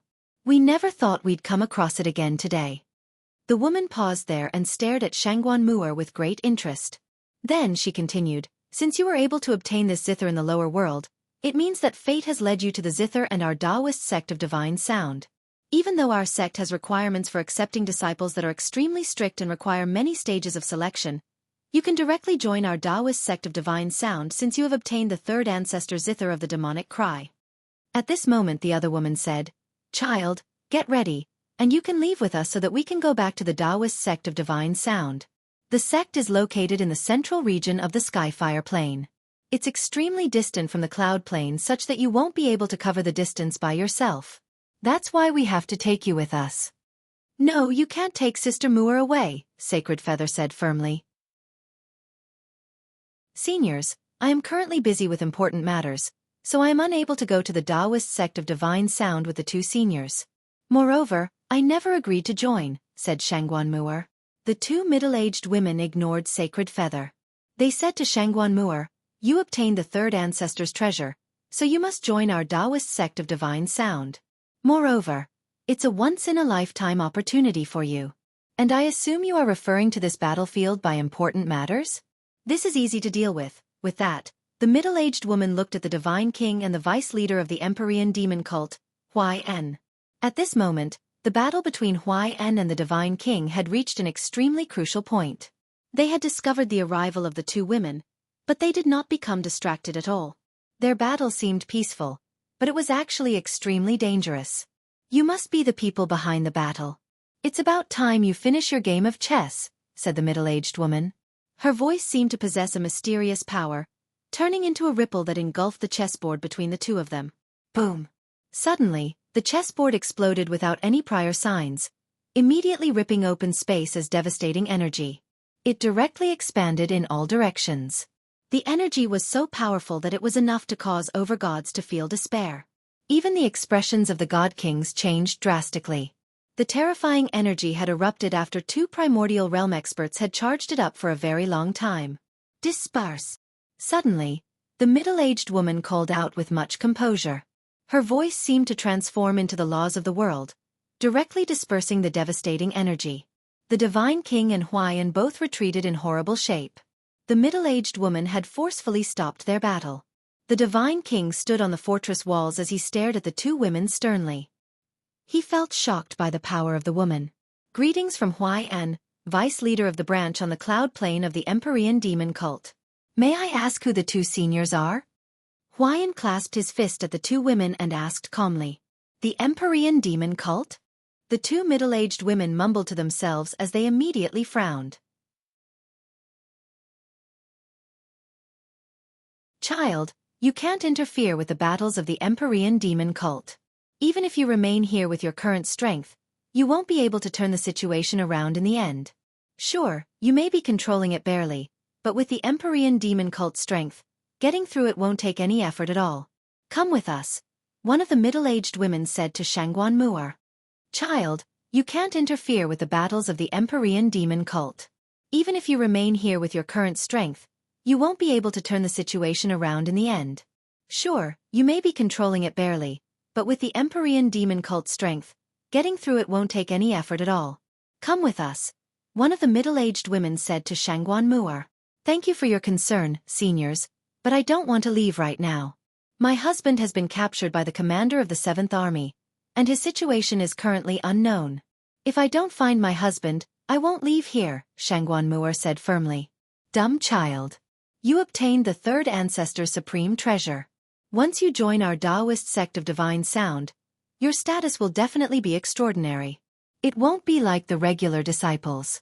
If you have potential, our Taoist sect of divine sound will definitely spend resources to nurture you, giving you a chance to rise up. As for your husband, he can't even deal with a mere commander from the Empyrean demon cult. How can someone like him have you, a disciple from the Taoist sect of divine sound, as his wife? Child, forget your husband. You will definitely rise up among people. In the future, your accomplishments will be so great that your husband can only look up to you. He's not suitable for you, the middle-aged woman said sincerely. With their cultivation levels as primordial realm experts, there was completely no need for them to speak so politely to an over-god. However, the 3rd Ancestor's past status in the Taoist sect of divine sound was so great that it could not be surpassed. She had also been a supreme expert that the two of them respected very much. Since Shangguan Mu'er had obtained the 3rd Ancestor's supreme treasure, their attitude towards her changed. Our Taoist sect of divine sound is located in the central region of the Skyfire Plain. In the future, if the people from your clan want to visit you, come to the Skyfire Plain to look for us. Child, it's time for us too. Once you get to the Taoist sect of divine sound and witness the prodigies raised by those large sects on the Skyfire Plain, you will discover that the husband you miss so much is actually nothing. With that, the two middle-aged women directly waved their hands and took Shangguan Mu'er away with them, whether she agreed to it or not. Sister Mu'er. Sacred Feather cried out. His eyes were filled with fury, and he immediately pursued them. However, with his strength, it was impossible for him to follow two primordial realm experts. In the blink of an eye, he had lost their tracks. Houston, Xueqi, and the others on the fortress all revealed very ugly expressions. Shangguan Mu'er had just been taken away right before them, yet there was nothing they could do. It filled them with a sense of grievance, and they also felt extremely helpless. First, Jian Chen had been taken away by the commander of the 7th Army, and his current situation was unknown. Now, Shangguan Mu'er had been taken away as well. The people from the Tian Yuan clan felt gloomy over this. Shangguan Mu'er's departure naturally had an extremely great impact on the battlefield. Without her music, the soldiers of the Empyrean demon cult immediately became more and more courageous as they fought. They were able to use their full strength again. On the other side, the armies of the Divine Kingdom were unable to maintain the balance when they faced off against such a violent army. They immediately lost the upper hand. Even though they possessed a numerical advantage, their strength was on a completely different level. Kill! Xueqi yelled out and charged onto the battlefield with a heavy heart. Houston and the others also charged towards the soldiers of the three armies afterwards. They did not say anything. As for the Divine King, he stood on the fortress walls as he stared at the vice leader of the Empyrean demon cult, Yn. Neither of them could send out an attack, as once they did, a battle between primordial realm experts would start. In the imperial palace of the Xiandao Empire, Jian Chen had just bid farewell to a few princes from other empires and prodigies from other sections.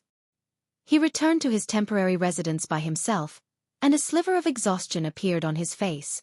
In the past few days, his battle against Fei He of the Skycloud sect had already spread across the entire northern region, with the news of his victory included. It had raised the attention of many large organizations in the northern region. As a result, people from different places constantly visited him in the past few days. They were either the princes from a few empires, young masters from large clans, or disciples of large sections. With so many prodigies gathered together, there was naturally some fighting. At the same time, they felt doubt towards Jian Chen's rumored strength. As a result, Jian Chen faced the challenges of many prodigies in the past few days. At the very start, he turned them down, but the more he turned them down, the more they wanted to challenge him. In the end, the people who challenged him only increased. In the end, after running out of choices, Jian Chen could only spar with the prodigies, revealing some of his strength. However, through this, Jian Chen befriended quite a few prodigies from those large sects and princes from the empires. He had learnt about all sorts of odd matters in the northern region from them. At this moment, a young man seemed to be around the same age as Jian Chen rushed over in a hurry. He said, "Brother Jian Chen, Princess Tian and the 5th Prince of the Xi Empire have come to visit. They want to see you."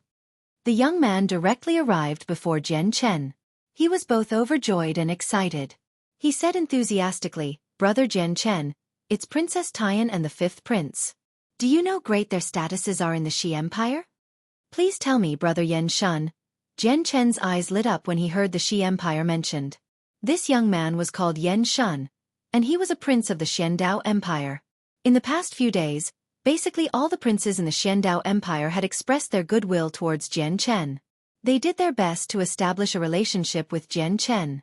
As a result, Jian Chen basically knew all the princes in the Xiandao Empire. Prince Yen Shun cleared his throat and explained in a hurry. Princess Tian's nobility was personally conferred by the Xi Emperor himself. It's said that she is connected to the Empress by blood. Not only is she the Empress Junior, but she's also one of the most beloved people of the Empress. It's said that in the Xi Empire, apart from the Xi Emperor, she's the closest person to the Empress. The imperial family in the Xi Empire is just too vast. All the children of the Emperor become princes and princesses, while the descendants of the siblings of the Emperor also become princes and princesses. As a result, there are plenty of princes and princesses in an eternal empire.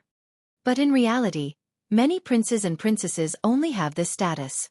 They're actually extremely distant from the Emperor. As a matter of fact, there are a few princes and princesses who have never even spoken to the Emperor before. However, Princess Tian is someone who can visit the Empress whenever she pleases, and the Xi Emperor had personally conferred her title to her. As a result, her status in the Xi Empire is so great that almost no one can match up to her. As for the 5th Prince, he's the person that the Xi Emperor appreciates the most. The father of the 5th Emperor had the best relationship with the Xi Emperor when the Xi Emperor was still a prince. As we all know, the Xi Emperor has no children. Even though the 5th Prince does not directly descend from the Xi Emperor, many people believe that the Xi Emperor is raising him as his successor from how much he appreciates him. Prince Yen Shun told Jian Chen everything he knew about Princess Tian and the 5th Prince. He did not put up any haughtiness as a prince before Jian Chen. "Brother Yen Shun, let's go then. Let's meet Princess Tian and the 5th Prince as soon as possible." Jian Chen's eyes shone brighter and brighter after listening to Prince Yen Shun's introduction of Princess Tian and the 5th Prince. In the end, he hurried off in a manner even more urgent than Prince Yen Shun. "Brother Yen Shun, let's go then. Let's meet Princess Tian and the 5th Prince as soon as possible." Jian Chen's eyes shone brighter and brighter after listening to Prince Yen Shun's introduction of Princess Tian and the 5th Prince. In the end, he hurried off in a manner even more urgent than Prince Yen Shun. He was extremely attached to his friends and family in the southern region, except he could not leave since he was trapped in the northern region right now. Now that Princess Tian and the 5th Prince who possessed great status in the Xi Empire had come to visit, Jian Chen saw a sliver of hope of him leaving the northern region. Under Prince Yen Shun's lead, Jian Chen passed through beautiful hall after beautiful hall before arriving in a majestic hall at the very heart of the imperial palace. Jian Chen saw a male and female seated in the hall as soon as they entered. They were young and they were talking with the emperor of the Xiandao Empire leisurely. The woman possessed a beauty that was enough to outshine the moon. She was filled with a presence of nobility, making her seem divine and otherworldly. The young man seemed righteous. His eyes shone brightly, and as he spoke, he naturally revealed a somewhat dignified presence as well as a firm resolution. He seemed a little like a ruler. He vaguely possessed the presence of a ruler, like a true dragon. No wonder the Xi Emperor appreciates the 5th Prince so much. If the 5th Prince becomes the Emperor, he'll definitely be a great, talented one. Jian Chen studied the man and woman in the hall. Without any introduction, he knew that they must be Princess Tian and the 5th Prince from the Xi Empire. In particular, Jian Chen had gained an impression of the 5th Prince from the first glance. In the past few years, Jian Chen had seen quite a few princes, but it was rare for anyone to possess the 5th Prince's presence. As a result, he could not help but take notice of the 5th Prince. The Emperor stood up and nodded at Jian Chen with a smile. Afterwards, he introduced him to Princess Tian and the 5th Prince. "5th Prince, Princess Tian, this is fellow Jian Chen from the southern region." The graceful Princess Tian and the imposing 5th Prince immediately stood up when they heard that. They clasped their fists at Jian Chen and exchanged pleasantries. Haha, you young people should talk. I'll go deal with some matters first, the emperor said to them extremely politely before leaving with Prince Yen Shun. In the blink of an eye, only Jian Chen, the fifth prince, and Princess Tian remained in the majestic hall. Jian Chen, there's no need for you to refer to me as the fifth prince. That'll be alienating me instead. My name is Shi Hao, so you can directly call me that, smiled the fifth prince. Afterwards, he looked at Princess Tian beside him and said, as for the Princess Tian beside me, her name is Shongyun Xueqian. Aside from being the Princess Tian of our Shi Empire, she's also the treasured daughter of the Shongyun clan. Greetings. You are welcome to just call me Xueqian. Princess Tian smiled faintly and nodded at Jian Chen slightly. After mingling with quite a few princes and prodigies in the past few days, Jian Chen gained a rough understanding towards the division of strength on the cloud plane. Naturally, Jian Chen knew about the Shongyun clan. Although the Shongyun clan was not located in the Shi Empire, they were a famed clan in the northern region. Many ancient empires and large organizations had to show them respect. This was because the current empress of the Shi Empire came from the Shongyun clan. Afterwards, Jian Chen and the fifth prince conversed freely. Clearly, the fifth prince wanted to rope in Jian Chen, so he completely put down his identity as a prince of the Shi Empire. He only behaved like an ordinary friend. The fifth prince was extremely patient. Although he wanted to rope in Jian Chen, he had not mentioned a single word of it. As they conversed, Princess Tian would add a little to the conversation from time to time. She asked Jian Chen questions about cultivation modestly. She revealed respect and admiration for Jian Chen through both her tone and expression. Shi Hao, Lady Xueqian, I'll be honest. I have extremely important matters that require me to rush back to the southern region as soon as possible. But the entire northern region is currently sealed by the Shi Emperor. I was wondering if you had any methods for me to get back to the southern region as soon as possible. Jian Chen finally mentioned his main intentions after talking for several hours. The fifth prince and Princess Tian frowned when they heard that. After a moment of thought, the fifth prince said, Jian Chen, this matter is rather troublesome. If it was any other time, I can easily let you use the regional teleportation formation at our Shi Empire. Even if the regional teleportation formation at the Shi Empire is unavailable, I believe I'll be able to borrow the teleportation formations in the ancient empires and some large organizations with my prestige. However, now that Uncle Ziyun has personally sealed up all the teleportation formations in the northern region, basically no one will go against his word in the northern region with his current prestige. It's impossible for the ancient empires to be bold enough to use their teleportation formations, and even the teleportation formation at our Shi Empire has been closed as well. You can only use it if you gain the approval of Uncle Ziyun or the ancestral emperors. The fifth prince smiled in a self-deprecating manner. Jian Chen, don't try to depend on the fact that I'm one of the princes of the Shi Empire right now. Princes like me can't just meet with the ancestral emperors of the Shi Empire. As for Uncle Ziyun, he's currently locked in a stalemate against the ancestor of the heaven-cracking sect. And with Uncle Ziyun's temperament, it's extremely likely that he'll start fighting with the heaven-cracking sect. I'll only displease him if I go find him now. The regional teleportation formation at our Shongyun clan is closed as well. Jian Chen, we probably won't be able to help you with this, said Princess Tian as well. Jian Chen became disappointed with that. He said, the Shi Emperor is just a little too vicious. He really isn't going to let off anyone who hunted him down in the past. The Shi Emperor had captured an imperial protector of the Shi Empire earlier, and now he has gone to go deal with the heaven-cracking sect, a peak sect in the Shi Empire. If this continues, it'll be very bad for the Shi Empire. Moreover, the Shi Emperor's revenge has trapped many people here, making them unable to leave. Jian Chen felt very helpless. Yeah. Uncle changed drastically after ascending as emperor. He wasn't like this before. It's just a pity that no one can persuade and convince Uncle in the current empire. Even the ancestral emperors can't do anything about him, the fifth prince added helplessly. Faint worry appeared on his face.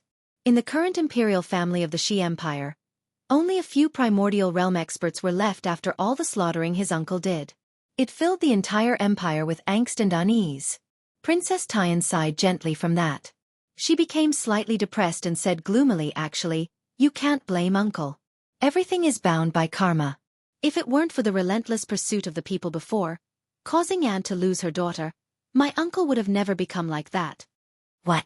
Lose her daughter? The fifth prince was stunned. Even Jian Chen became surprised. He stared at Princess Tian.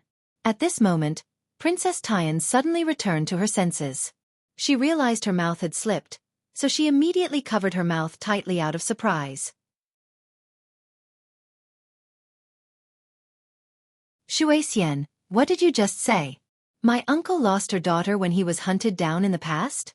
Why haven't I ever heard my uncle mention he had a daughter? The fifth prince stared at Princess Tian in doubt. Xueqi, what did you just say? My uncle lost her daughter when he was hunted down in the past? Why haven't I ever heard my uncle mention he had a daughter? The fifth prince stared at Princess Tian in doubt. The Shi Emperor had no descendants. Everyone knew that. The fifth prince became rather confused now that Princess Tian had suddenly mentioned he had a daughter. Don't ask about this anymore, okay? If Aunt learns that I disclosed this, she would never forgive me. Princess Tian became rather flustered. A sliver of panic appeared on her face. She knew extremely well just how great of a mistake she had made by accidentally disclosing this secret. The fifth prince and Jian Chen realized the severity of the matter when they saw how frightened and flustered the princess had become, so they no longer asked about it. However, they, as sharp-minded people, could draw many conclusions from that small detail. Jian Chen, Shi Hao, don't tell this to anyone else, okay? This is one of the greatest secrets in the empire. There aren't many who know. Princess Tian was no longer able to remain as composed as before. Panic filled her face as she pleaded to Jian Chen and Shi Hao. Don't worry. Xueqi, we'll never tell anyone about this. Right, Jian Chen? The fifth prince swore. Jian Chen nodded as well, promising to not disclose the secret. Princess Tian was no longer in the mood to stay in the Xiandao Empire anymore after this had happened. She bid farewell to Jian Chen in a hurry before leaving uneasily. With Princess Tian's departure, the fifth prince naturally did not stay behind all by himself. He gave Jian Chen a jade talisman as a method of contact before leaving the empire as well. The fifth prince was extremely clever. He knew that the chances of roping in a supreme prodigy like Jian Chen were almost non-existent, so he did not dare to mention the matter at all before Jian Chen. He only wanted to establish a friendship. If they could become friends, everything would become far easier. Jian Chen accompanied the prince and princess out of the imperial capital before returning to his residence. He thought about how the Shi Emperor possessed a daughter. I never thought the Shi Emperor was only taking revenge for his daughter by killing off so many primordial realm experts. When is this vengeance going to end, so I can return to the southern region sooner? Jian Chen thought. He sat in his residence as he felt very worried. However, Jian Chen's body suddenly jolted at this moment. A rather unbelievable thought had suddenly crossed his mind. He immediately thought it through and analyzed the matter quickly. Right now, basically no one in the Shi Empire knows that the Shi Emperor and his wife had a child. Even the authoritative imperial protectors of the Shi Emperor don't know. Then it's certain that the Empress did not fall pregnant in the Shi Empire. Otherwise, it would be impossible to hide it. It would have become public knowledge long ago. As a result, the Empress' pregnancy probably happened when they were being hunted down. It has been over 2,000 years since then. Also 2,000 years ago, the patriarch of the Mo clan picked up an infant girl outside and she possessed a jade pendant with the words, Shi Yu on her, with nothing else. I've seen this pendant. It's made from extremely tough material and is extraordinary. Even I would not have been able to damage it at all in the past. As a result, the person who managed to carve words into the pendant must have been extremely powerful. The time matches, the surname matches, and the gender matches as well. Surely Shi Yu isn't. Immediately, Jian Chen felt extremely surprised when he thought up to there. He felt disbelief. After hesitating slightly, Jian Chen suddenly turned towards the direction in which Princess Tian and the fifth prince had left. He chased after them with his full speed. Outside the imperial capital, a luxurious carriage 9 exotic beasts towed quickly shot through the air. Several dozen gods with powerful presences stood close to the carriage. The leader was a god king. Princess Tian and the fifth prince currently sat in there. Xueqi, can you tell me everything in detail? Since when did my uncle have a daughter? Why don't I know about it? The fifth prince asked out of curiosity. The luxurious carriage was also a treasure that had an extremely great defense. It was covered in formations, so it was impossible to eavesdrop on any conversations happening inside. I need to start from when my uncle and aunt were being hunted down by people. Back then, when they were being hunted down, the Empress accidentally discovered that she was pregnant.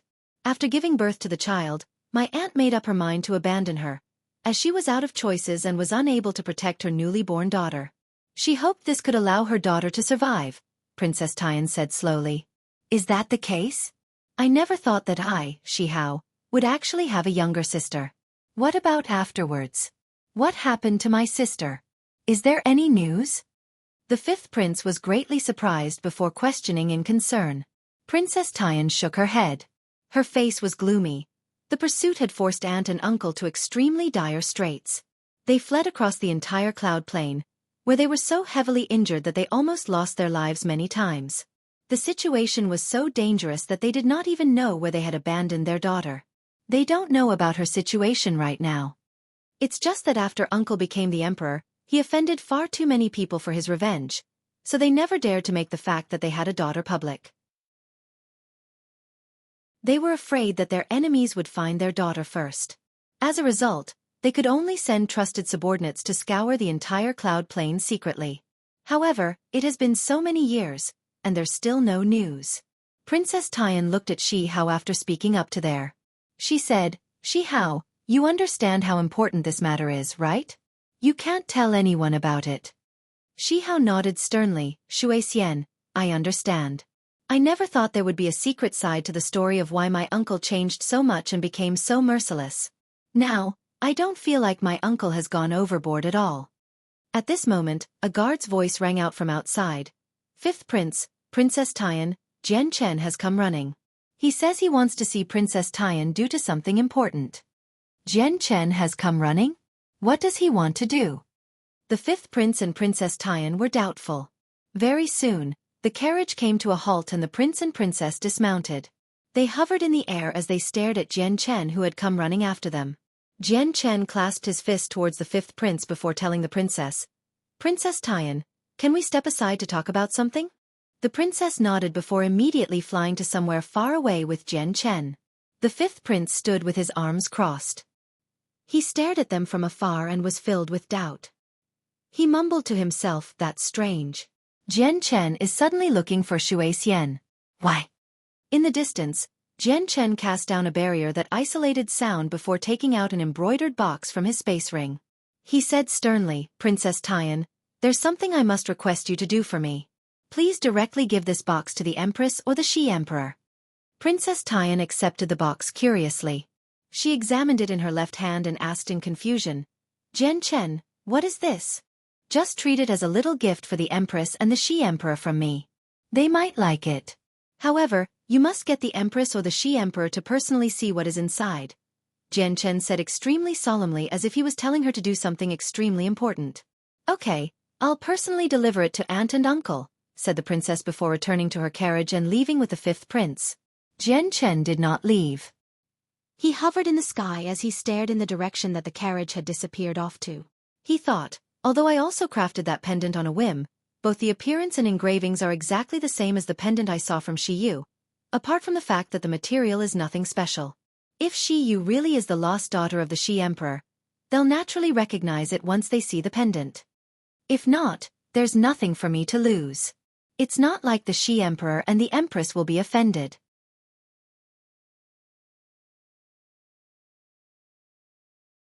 In the next few days, the number of people who visited Jian Chen decreased. It gave Jian Chen a few days of peace. In the next few days, the number of people who visited Jian Chen decreased. It gave Jian Chen a few days of peace. However, during that time, the emperor of the Shendao Empire had come looking for Jian Chen. He wanted to propose an engagement with Jian Chen, where his two daughters, Xinger and Lan'er, would be engaged to Jian Chen. Naturally, Jian Chen objected this matter, turning him down without any hesitation at all.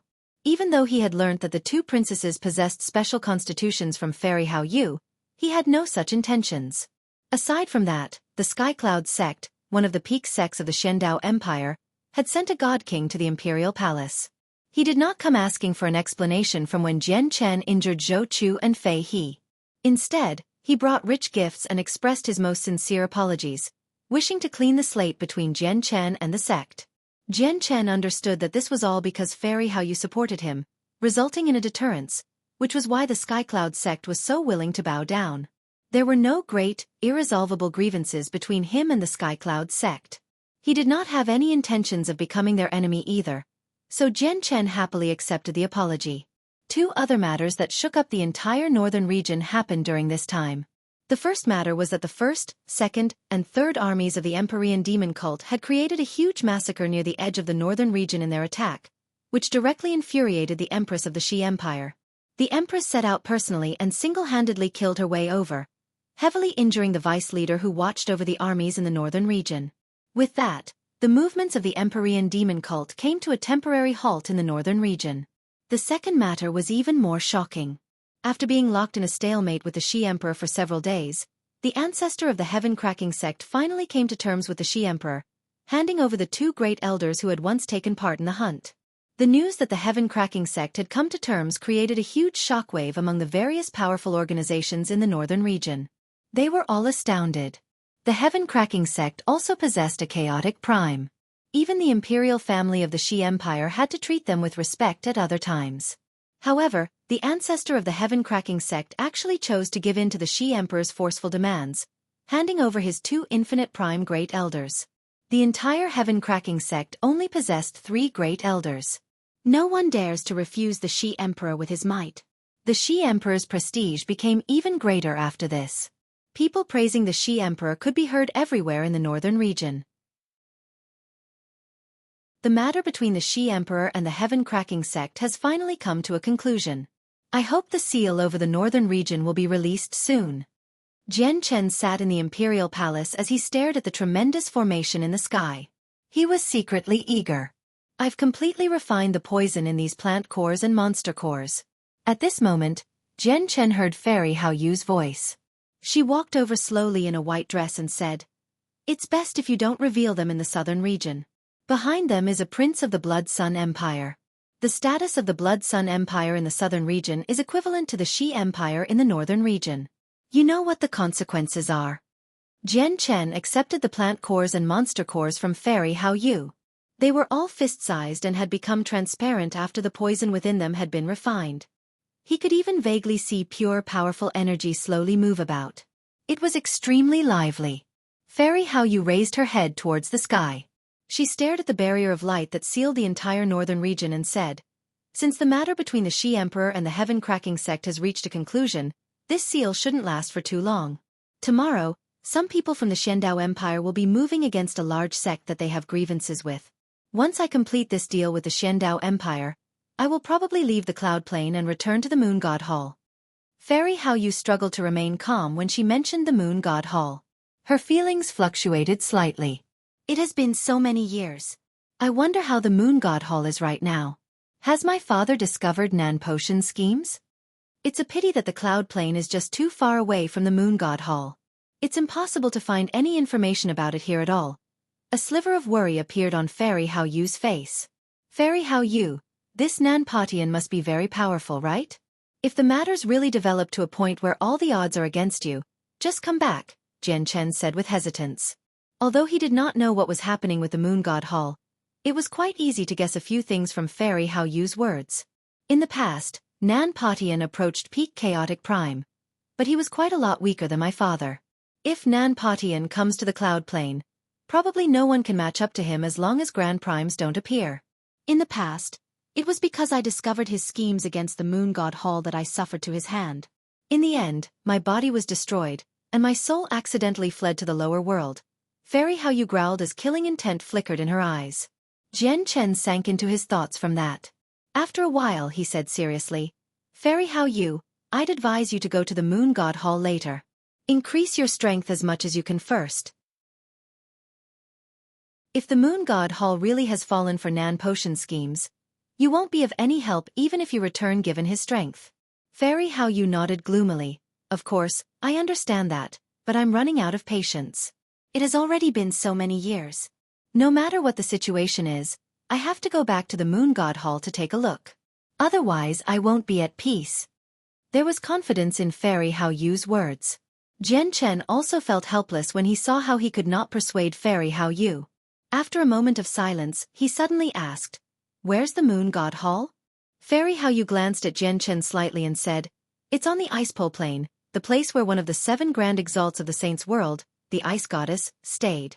It's also one of the 7 great sacred plains of the Saints' world."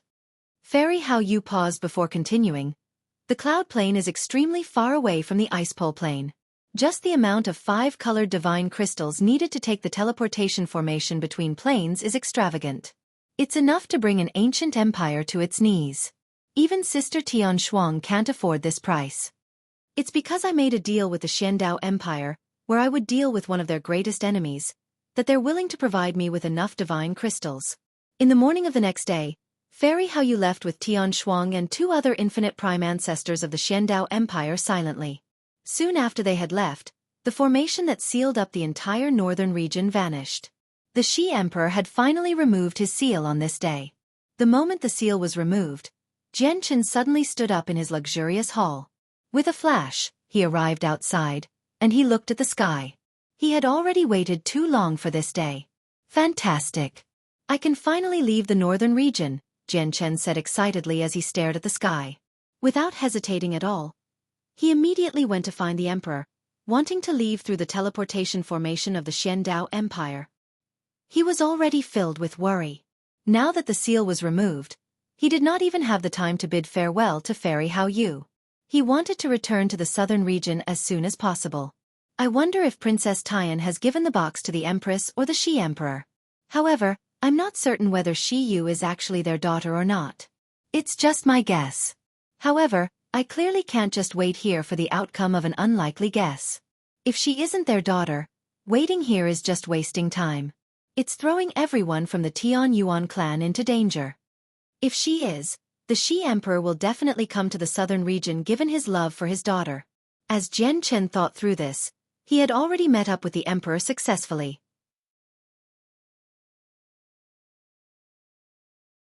With Jian Chen's status in the Xiandao Empire, borrowing the teleportation formation was naturally nothing. Although he had turned down the Emperor's engagement, the Emperor's enthusiasm towards Jian Chen remained the same. He personally took Jian Chen to the teleportation formation in the Imperial Palace, allowing Jian Chen to use it for free despite the high cost of activating it. With Jian Chen's status in the Xiandao Empire, borrowing the teleportation formation was naturally nothing. Although he had turned down the Emperor's engagement, the Emperor's enthusiasm towards Jian Chen remained the same. He personally took Jian Chen to the teleportation formation in the Imperial Palace, allowing Jian Chen to use it for free despite the high cost of activating it. After stating the position, the teleportation formation immediately activated. With a powerful force, Jian Chen, who stood in the teleportation formation, directly vanished. In the prosperous imperial capital of the Heavenly Moon Empire, the city of Sun and Moon, the streets were bustling as noises and shouts rang out. Smartly dressed officials or high-ranking members of organizations moved along the bustling streets with simply dressed cultivators. Endless stores filled the 2 sides of the streets and were crowded with people.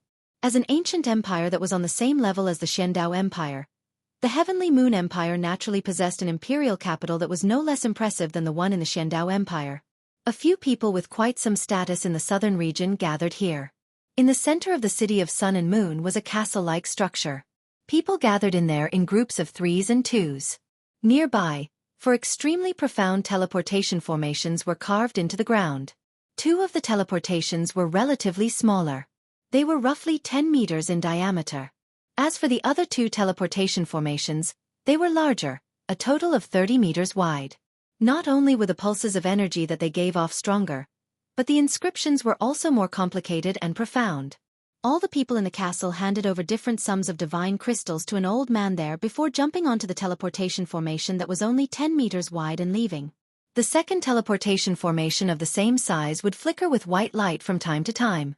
Each time the white light dispersed, groups of people of varying sizes would appear. One was an entrance, while the other was an exit. Compared to the 2 10-meter-wide formations, the 2 other formations were much more desolate. They would not be used even over several months. However, at this moment, one of the 30-meter-wide formations suddenly emitted a pulse of powerful energy.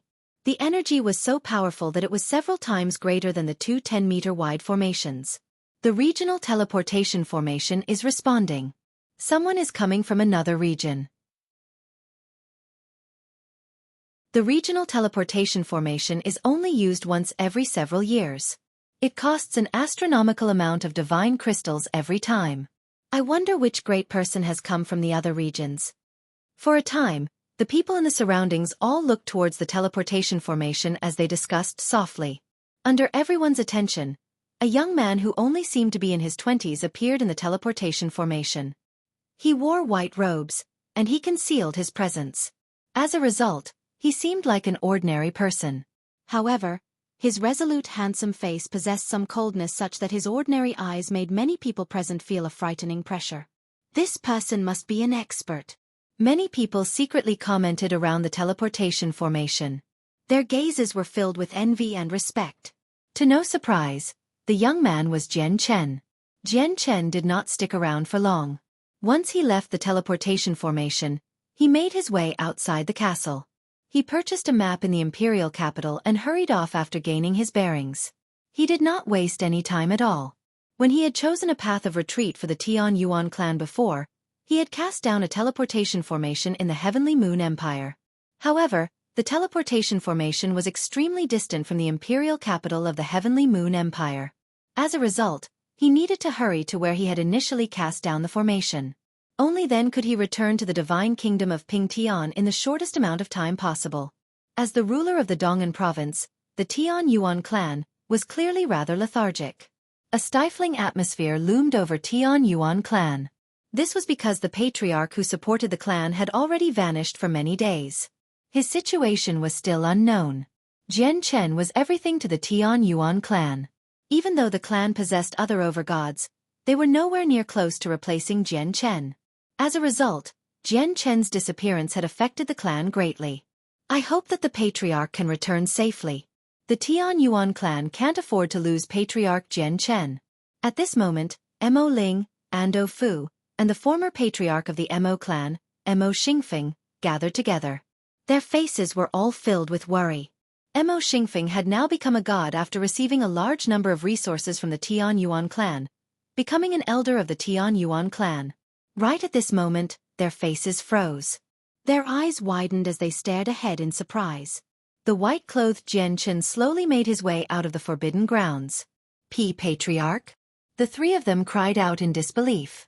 At that moment, the three of them were completely puzzled. As everyone knew, the patriarch of the Tian Yuan clan had been captured by the commander of the 7th Army, Yaxi Lian. There was no news regarding his situation apart from that. But now the patriarch, who was rumored to be captured by Yaxi Lian, had just emerged from the forbidden grounds in perfect condition. The three of them found this rather difficult to understand. What's the situation at the front lines? Are Sacred Feather and the others fine? Jian Chen asked rather nervously with a stern face. He was afraid that something he did not wish to see had happened during the time he was away. Elder Sacred Feather and the others are well, and Elder Sacred Feather and Elder Houston have become overgods, Mo Ling said. He was overly excited, causing his face to become flushed. Jian Chen finally let out a breath of relief. He could not help but smile slightly before immediately charging off for the front lines. The battle continued near the boundary of the divine kingdom of Pingtian. The tough walls had already completely collapsed, forcing the armies on the side of the divine kingdom to form lines of defense to stop the soldiers from the Empyrean demon cult. In this battle, the divine kingdom of Pingtian had used all they had.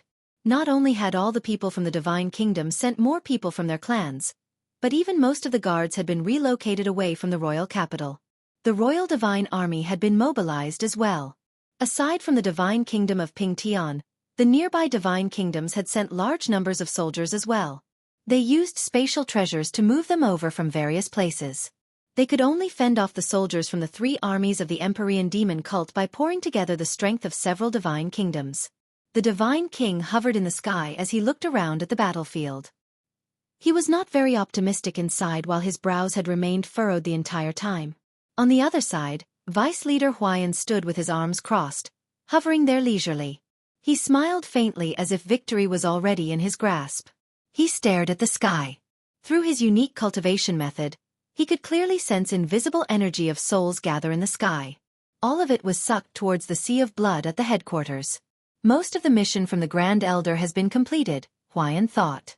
He understood very well that the Empyrean demon cult did not attack to invade this time. Rather, they attacked to create endless slaughter so that they could gather the energy of souls. Suddenly, Huayan's eyes narrowed. He stared behind the Divine King.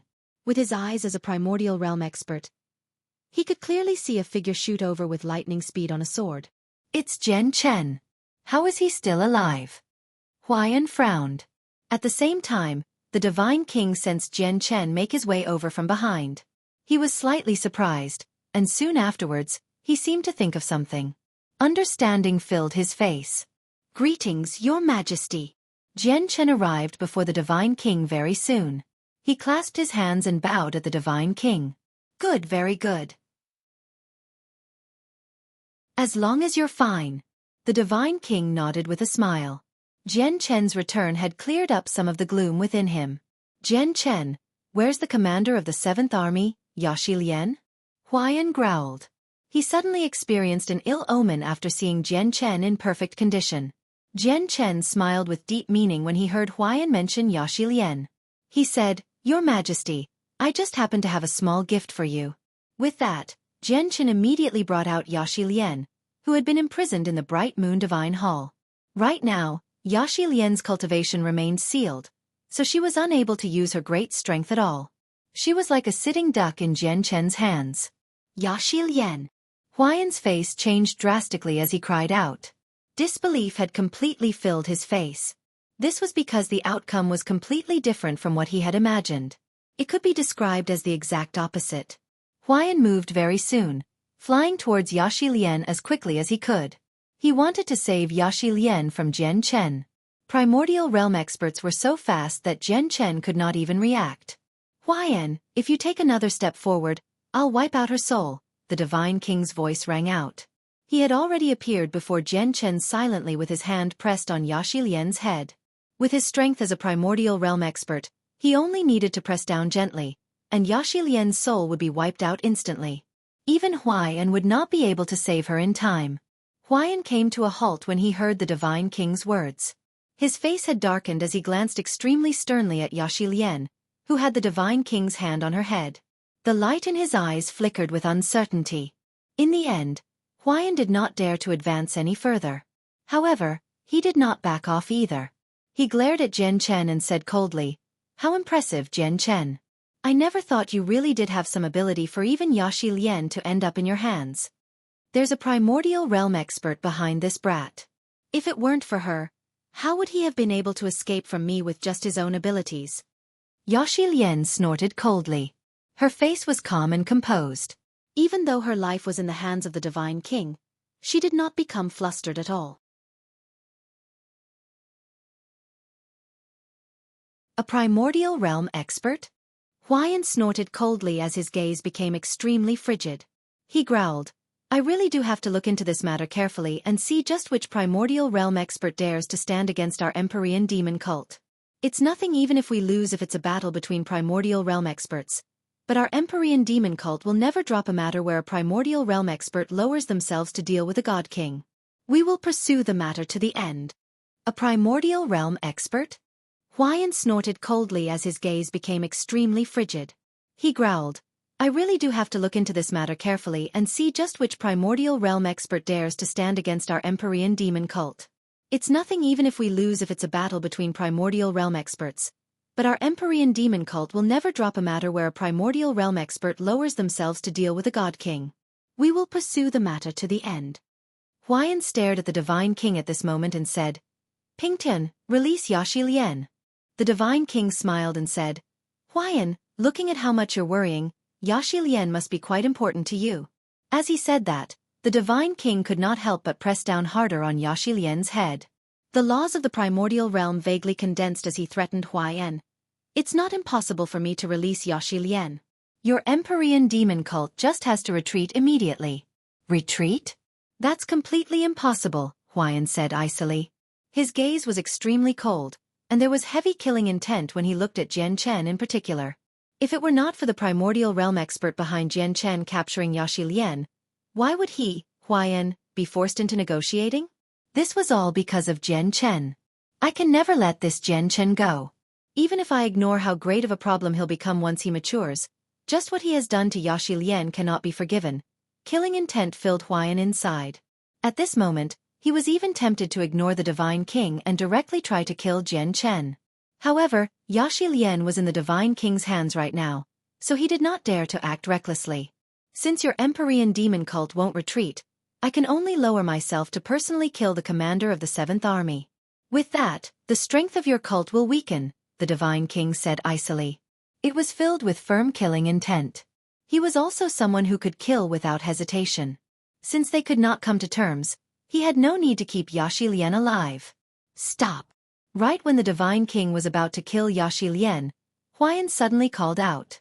The Divine King remained indifferent. Powerful laws had condensed around his hand on Yaxi Lian's head. Huayan, have you through it through? The Divine King asked as he glared at Huayan. Pingtian, I'll be honest. You can't kill Yaxi Lian, because if you do, your divine kingdom of Pingtian will definitely be annihilated. That's because Yaxi Lian is a direct disciple of one of the 8 elders, the Fox Saint Elder. At the same time, she's the Fox Saint Elder's only disciple. You should be able to guess just how important she is to the Fox Saint Elder, Huayan growled. The Fox Saint Elder? The Divine King frowned. His understanding of the Empyrean demon cult was limited to only the branch on the cloud plane. Clearly, the Fox Saint Elder of the 8 elders had already surpassed the limits of the cloud plane. I never thought she would actually be the direct disciple of the Fox Saint Elder. Pingtian, we really can't kill this Yaxi Lian because no one is the Fox Saint Elder's opponent in the southern region apart from the Eternal Blood Sun Empire, including us ancient empires. At this moment, an ancient voice suddenly boomed out in the Divine King's head. The Divine King knew who the voice came from. He was a primordial realm ancestor of the imperial family of the Heavenly Moon Empire. He remained with the imperial family. Thanks to his powerful soul, he was able to communicate with him from so far away. The Divine King thought quickly and said to Huayan, so what if she's the direct disciple of the Fox Saint Elder? There will be losses when the 2 armies clash. If the Fox Saint Elder really is bold enough to come, do you think the Blood Sun Empire will just stand by? Getting me to release her for nothing is impossible. Huayan became uneasy. After a very long pause he said, Pingtian, getting me to retreat is impossible. However, I can give you 7 days to regroup in exchange for Yaxi Lian. Huayan was out of choices with the current situation. Yaxi Lian's identity was just too special. If something were to happen to her, he would not be able to bear the consequences. 7 days are too short. Give me a month, the Divine King said coldly. 10 days. Huayan also responded coldly. In the end, they agreed to a ceasefire of half a month. Although half a month was very short, the time would allow the side of the Divine Kingdom to greatly regroup, allowing them to deploy even more troops. With the ceasefire, both the battle between the overgods and the God Kings stopped at that moment. They all returned to their respective bases. It was just that there were far fewer of them compared to the beginning of the battle. A third of all the overgods had passed away, while several God Kings had died as well. However, when they saw Jian Chen standing beside the Divine King in perfect condition, many of them became deeply surprised. Brother, this is fantastic. I knew you'd be fine. Sacred Feather arrived before Jian Chen as soon as possible. There was excitement and joy on his face that he struggled to hide. Right now, Sacred Feather was covered in blood. There were many vicious and horrifying wounds on him. Behind him, Houston, Rui Jin, Hong Lian, and He Yu all let out a breath in relief when they discovered that Jian Chen had returned safely. They all smiled from the bottom of their hearts. They were also injured to varying degrees. He Yu was the most heavily injured out of all of them. Let's go back first. Without talking too much, Jian Chen vanished into the fortress with them. There was a military base within the fortress, and at the center of it stood several divine halls. Each divine hall represented a major organization.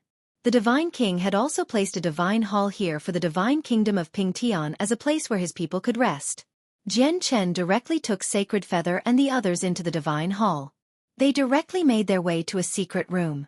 After that, he took out the best healing pills out of everything he had purchased from the Shendao Empire. These are all high-grade pills, so consume them and heal up, Jian Chen said to everyone. They did not hold back, directly devouring the pills to heal their wounds and replenish their origin energy. "Brother, Sister Muir has been taken away," said Sacred Feather. He became rather depressed when he mentioned this. "What? Muir has been taken away?"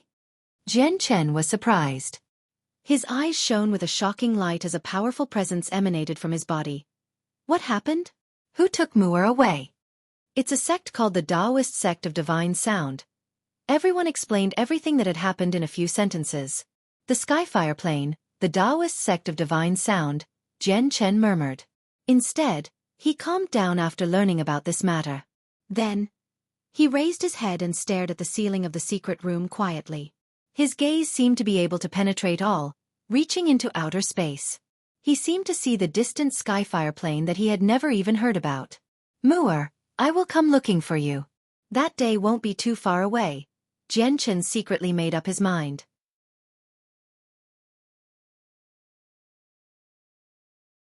Jian Chen took out a few high-quality saint artifacts and 3 supreme-quality saint artifacts afterwards for everyone to choose from. He had also purchased these saint artifacts from the imperial capital of the Xiandao Empire. There were saint artifacts for both offense and defense. The Empyrean Demon Orb can attack and defend. "It's enough for me," said Houston. He only took some healing pills. "These items don't suit me," said Sacred Feather. In the end, only Rue Jean, Hong Lian, and He Yu picked out some high-quality saint artifacts to replace the saint artifacts they originally had.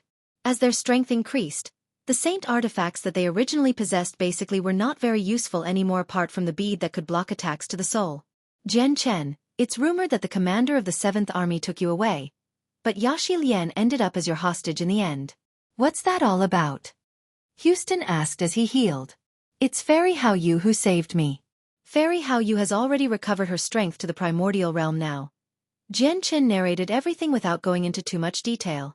All the people gathered there because stunned when they heard that Fairy Hao Yu was already a primordial realm expert. They all felt some disbelief. Back on the Tian Yuan continent, Fairy Hao Yu had been reduced to a soul. She was so weak in their eyes, yet now, she had become a primordial realm expert in such a short amount of time. Everyone found the huge change to be a little unbelievable. The primordial realm was a cultivation level that they could only look up to in their eyes. It was insurmountable. "I brought quite a few things back from my visit to the imperial capital of the Xiandao Empire. They're enough to increase the strength of our entire clan to another level. Once you've mostly recovered, come to the Tian Yuan clan with me. I want to reorganize the Tian Yuan clan during the half a month of ceasefire so that we can truly toil about without worry on the front lines," said Jian Chen.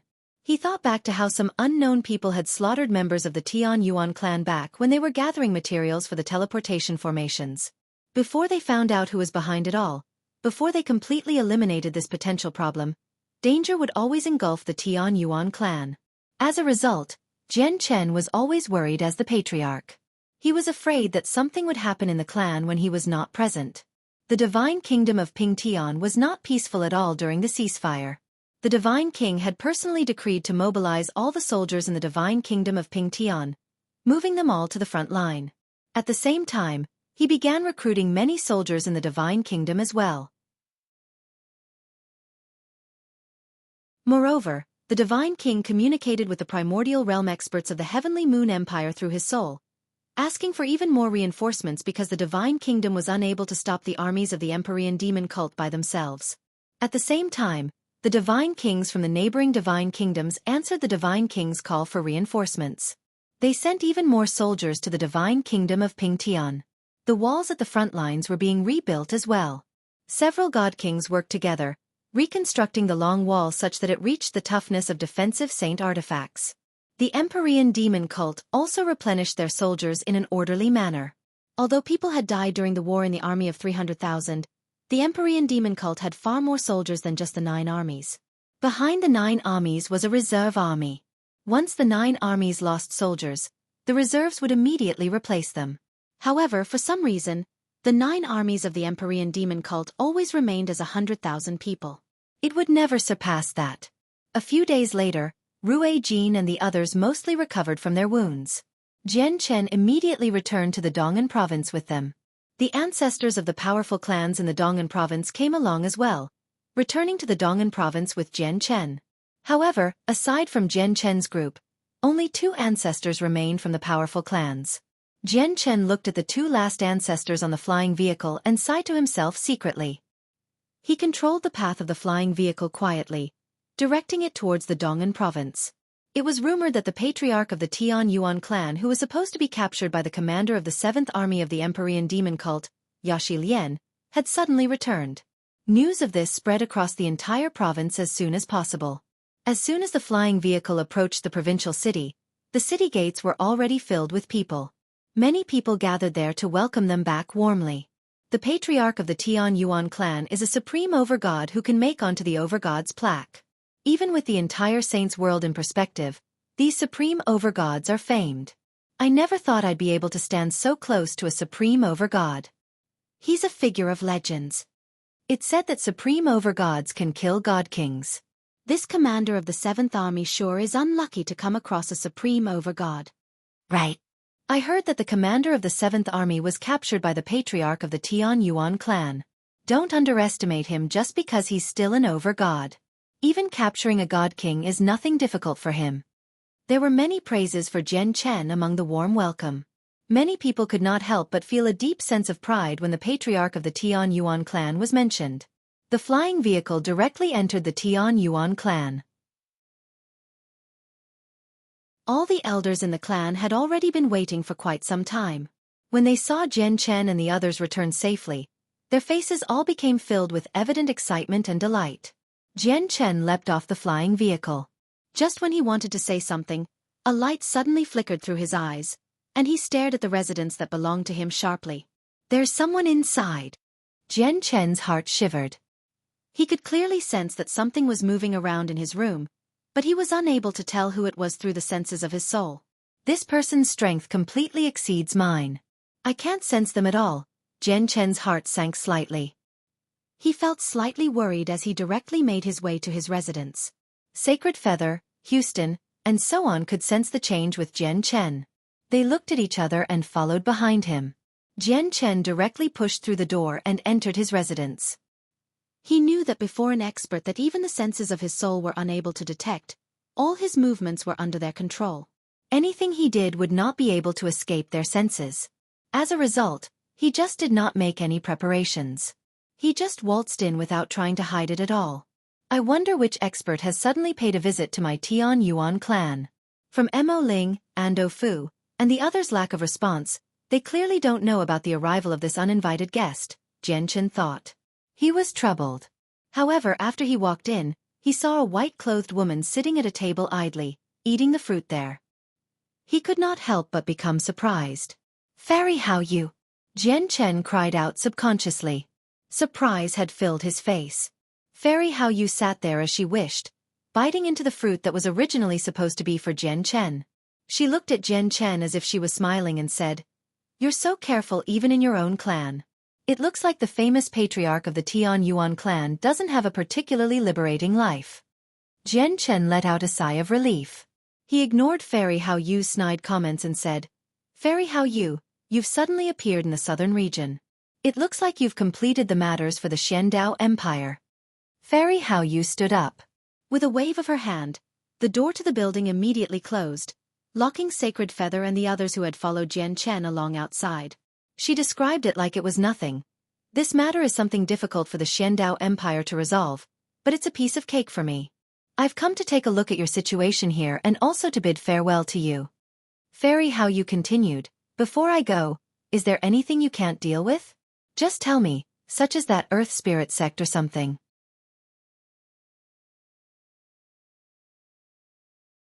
Fairy Hao Yu had spoken seriously.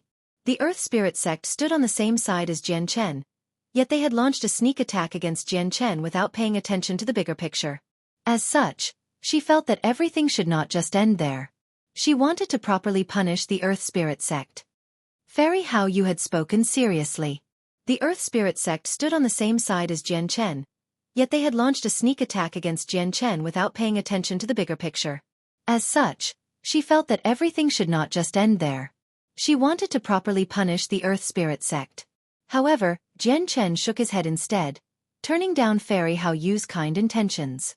Although he knew that it would be far easier to obtain an explanation when he visited the Earth Spirit sect if Fairy Haoyu took part, he felt like he had already owed her enough.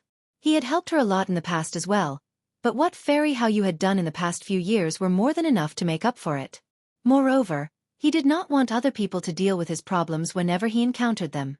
It would make him become reliant on others if it kept happening. That would not benefit him at all. You and your stubborn head really won't budge, huh? I want to help you out, but you turn me down. Think about just how great of a price the Xiandao Empire has paid for me to do something for them. Do you think the Earth Spirit sect will take you seriously as a mere overgod? If it weren't for the fact that a primordial realm expert has appeared in the divine kingdom of Pingtian, making them want to avoid any trouble with him, how much longer do you think you can live? With your talent and the fact that you've fallen out with the Earth Spirit sect, they'll never let you mature successfully.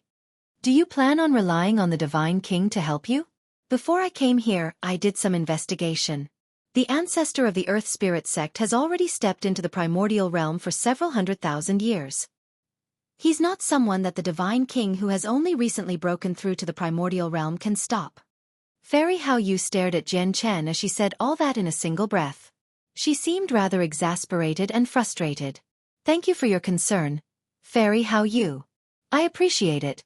Jian Chen clasped his fist at Fairy Haoyu. Why, you're driving me crazy. Whatever.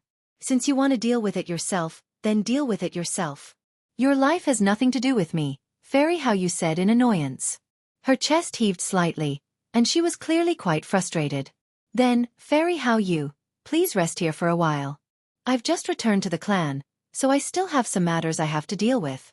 I must bid farewell to you for now. Jian Chen smiled brightly and left the room, leaving Fairy Haoyu fuming in there. Afterwards, Jian Chen gathered all the elders of the Tian Yuan clan. He split up the things he had purchased from the imperial capital of the Xiandao Empire and set up an arsenal there. He left behind various pills, cultivation methods, battle skills, and saint artifacts. Once the people in the clan reached a certain cultivation level and made a certain amount of contribution to the clan, they could enter the arsenal to pick something. The minimum requirement for the 3 supreme quality saint artifacts was over God, so no one could use it. As a result, Jian Chen did not leave a single one of them in there. To Jian Chen's pity, none of the 3 supreme quality saint artifacts were suitable for him. He had basically searched through all the stores in the imperial capital of the Xiandao Empire, but he failed to find a supreme quality saint artifact that suited him. As a result, he still used the startling rainbow sword. After organizing all that, Jian Chen took out 2 sets of formation banners from his space ring. He began setting them up around the Tian Yuan clan. One set could attack, while the other could defend. Jian Chen had paid an extraordinary amount of divine crystals to purchase the 2 God King level formations in the imperial capital. With the protection of these 2 barriers, he would be truly without worries for the clan as long as God Kings did not come. It would be able to stop all opponents below God King without any trouble at all. A day later, God King level formations enveloped the entire clan, giving off powerful pulses of energy. Jian Chen stood in the clan as he stared at the 2 sets of formations that were already in operation. Finally, he revealed a somewhat victorious smile. He really could stop worrying about the Tian Yuan clan now. I really don't have to worry either with these 2 formations, Shen Jian uttered quietly as he appeared before Jian Chen. He also stared at the formations. Afterwards, he looked at Jian Chen and said sternly, Jian Chen, there's not much time left for me here. I will be leaving soon. You're leaving? Jian Chen stared at Shen Jian and asked in surprise. Shen Jian nodded. When I broke through to Overgod, I could vaguely sense a calling from the depths of outer space. Afterwards, as my strength increased, this calling became more and more powerful. It was just that you needed my help at that time, so I stayed behind. Now that these 2 God King level formations are protecting the Tian Yuan clan, there's no more point in me staying. It's time for me to go. Jian Chen fell silently. Ever since he had come to the Saints' world, he had been with Shen Jian. They had been together from the puny deities they were in the very beginning to the current overgods that ruled over an entire region. Now that Shen Jian had to leave all of a sudden, Jian Chen felt rather unwilling to part with him. What they had gone through in those years had already forged a deep friendship between the 2 of them. They were like close brothers.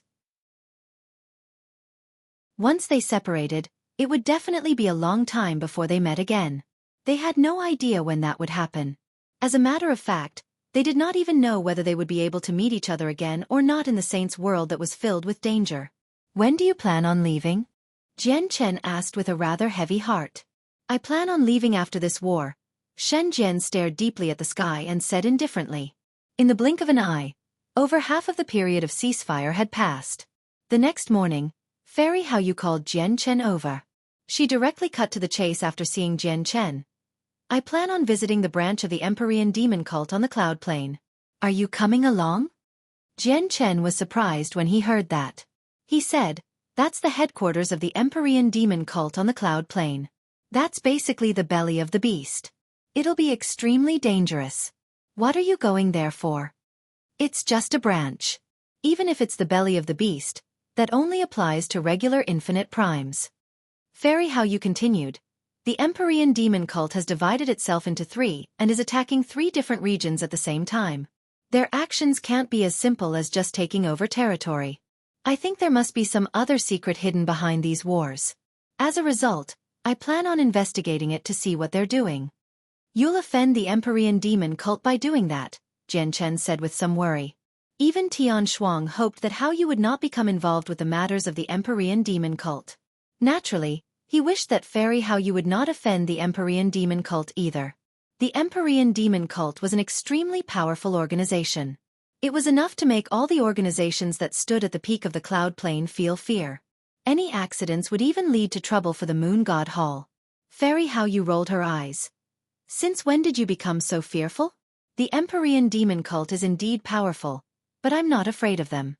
Moreover, I'm just going in to have a look so that I can understand what they're doing. It's not like I'm destroying their entire branch. And right now, their 3 vice leaders just happen to be out. It's a perfect time to infiltrate their headquarters now that it's empty. Jian Chen hesitated for a while before making up his mind. All right, I'll come with you to have a look then. I want to see just what hidden secret there is for their wars against everyone. Infiltrating the headquarters of the Empyrean demon cult on the Cloud Plain was definitely a bold and risky move. This was because no one from the 6 ancient empires of the southern region possessed that ability. However, the Blood Sun Empire feared the Empyrean demon cult, so even if they had supreme experts, they would not do something like that. Only Fairy Haoyu possessed both the strength and courage to target the headquarters of the Empyrean demon cult directly. The headquarters must be covered with formations. I can get through them, but it'll be quite difficult to do so all by myself while not creating any disturbances. As a result, I need you to find 3 other people to come along aside from you. I'll teach the 4 of you the Moonlight Illumination formation so that you can assist me, added Fairy Haoyu.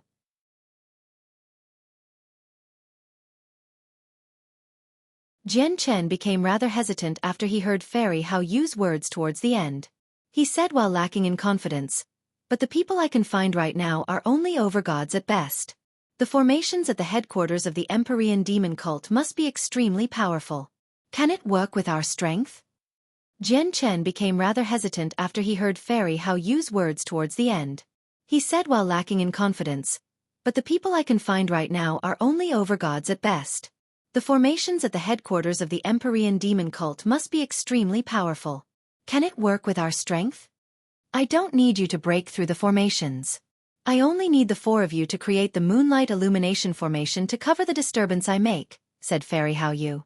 Jian Chen pondered over the matter seriously and said, all right, I'll go contact them right now. Jian Chen left soon afterwards. He called in Shen Jian, Sacred Feather, and Houston, sternly telling them the situation in detail. What? Fairy Haoyu wants to infiltrate the headquarters of the Empyrean demon cult? Shen Jian, Sacred Feather, and Houston were all shocked. They became extremely stern. That's right. Fairy Haoyu should possess the ability to do so. However, she needs our help to not alert anyone when she breaks through the formations. Are you coming? Jian Chen asked seriously. Shen Jian, Houston, and Sacred Feather said nothing. What Fairy Haoyu wanted to do stunned them. In their eyes, she was simply too bold. Shen Jian said after a while of thought, with the current situation, it's impossible for our war against the Empyrean demon cult to end quickly. If the war continues, it'll be extremely bad for everyone. Even we ourselves may die if it is prolonged. If we can enter the headquarters of the Empyrean demon cult and tamper with some things through Fairy Haoyu, We might be able to end the war sooner. Jian Chen, when do we move? Houston asked. Clearly, he had made up his mind. In the end, Sacred Feather expressed his thoughts as well. He had basically grown up with Jian Chen, going wherever Jian Chen went.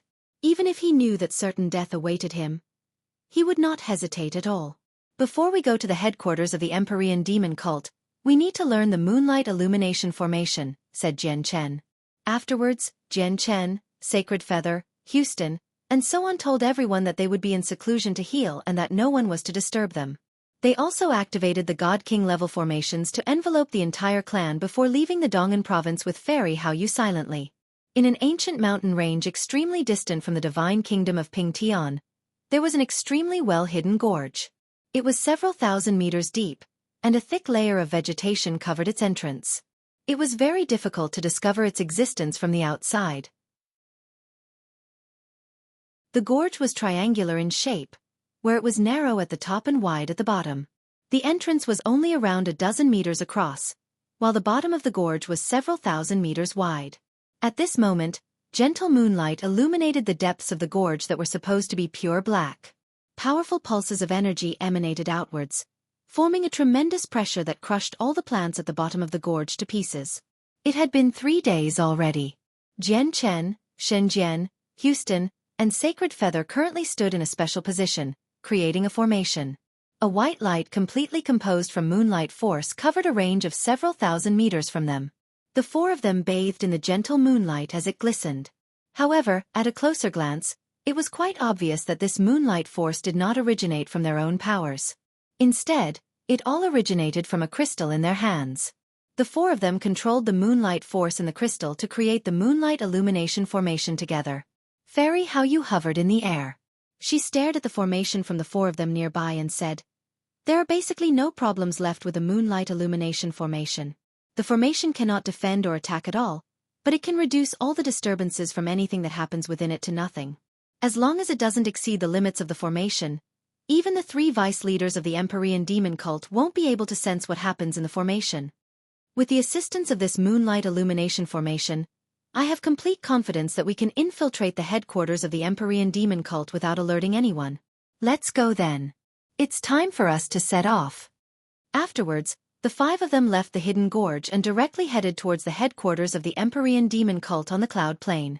There was a region of extremely desolate plains in the southern region of the Cloud Plain. The sky was filled with endless darkness, where sunlight never reached, while the ground of the entire region was crimson. It was all dark red as if it had been watered with blood. The place seemed to be in eternal darkness. In the depths of the desolate and deathly silent land stood a majestic castle. The castle was extremely large and completely dark red as if it had been covered by blood. Even without getting too close to it, a heavy metallic smell of blood would seem to be present. The smell of death filled the surroundings. Coupled with the chilling winds that shrieked like ghosts, the castle in the darkness seemed even gloomier. It would make people shiver. Originally, there was no wind in the surroundings of the castle. It would be terrifyingly silent. However, with the war that had occurred recently, wind appeared in its surroundings. If someone possessed extremely sharp senses, they would even be able to sense the chilling winds constantly revolve around the top of the castle. It formed an invisible swirl there. It was as if something there was sucking in the shrieking winds. This castle was the headquarters of the Empyrean demon cult branch on the Cloud Plain. The headquarters of the Empyrean demon cult was a forbidden region for the experts of the Cloud Plain. Even infinite primes would not approach it so easily. However, a faint figure flickered through this world of darkness at this moment. She seemed to have fused with the surrounding space, where even god kings would not be able to detect her existence. With a single flash, she had already approached the castle silently. As the headquarters of the Empyrean demon cult, its security was especially tight. Layers of formation hidden in space engulfed both the interior and the exterior of the castle. There were even formations at the level of primordial realm experts among them. However, the formations only acted like furnishing to the person fused with space. They were unable to do anything at all. In the end, the figure approached the castle easily. A large group of soldiers were currently gathered under the lead of a god king outside the castle. At this moment, the gates of the castle suddenly swung open. A white-robed man strode out with his arms crossed. His pale face possessed some femininity, making him pretty like a woman. His appearance was enough to make people steal a few extra glances helplessly. "Greetings, Protector Tsang." The God King in front of the army saw the white-clothed man and immediately bowed. The man nodded and said coldly, "Vice Leader Huayan has orders for you to set off immediately. Remember, you must complete the Vice Leader's mission cleanly. Leave the Divine Kings to the Protectors from the Hall of Protectors." "Yes, sir." Protector Tsang did not discover that just when he opened the gates of the castle and walked out, a faint flash had drifted past him just a few meters away, vanishing into the castle. In an extremely quiet hidden place within the gloomy castle, the white-clothed fairy Hao Yu slowly revealed herself from the surrounding space. She stared ahead and could not help but frown. She murmured, "The formations in the castle are indeed much more powerful than the ones outside. They're on two completely different levels. In here should be the place where the Empyrean demon cult is truly trying to protect. The formations outside were probably only set down by the vice leaders casually. I need to rely on their moonlight illumination formation to pass through these formations without alerting anyone." As she said that, the bright moon divine hall that had shrunken to the size of a palm sat in her hand silently. With a thought, several streaks of white light immediately came out from the divine hall, turning into 4 figures. They were Jian Chen, Shen Jian, Houston, and Sacred Feather. "We're already inside the headquarters of the Empyrean demon cult. Follow me closely and don't make any sounds, so we don't get exposed," Fairy Hao Yu warned the people behind her. All 4 of them nodded sternly. They understood that they had truly entered the belly of the beast now. Danger was all around them. I already sensed it outside that the true secret should be hidden on the top floor. Right now, formations protect the entrance to the next floor. Use the moonlight illumination formation. I'll get through these formations, Fairy Hao Yu said to the 4 people behind her secretly.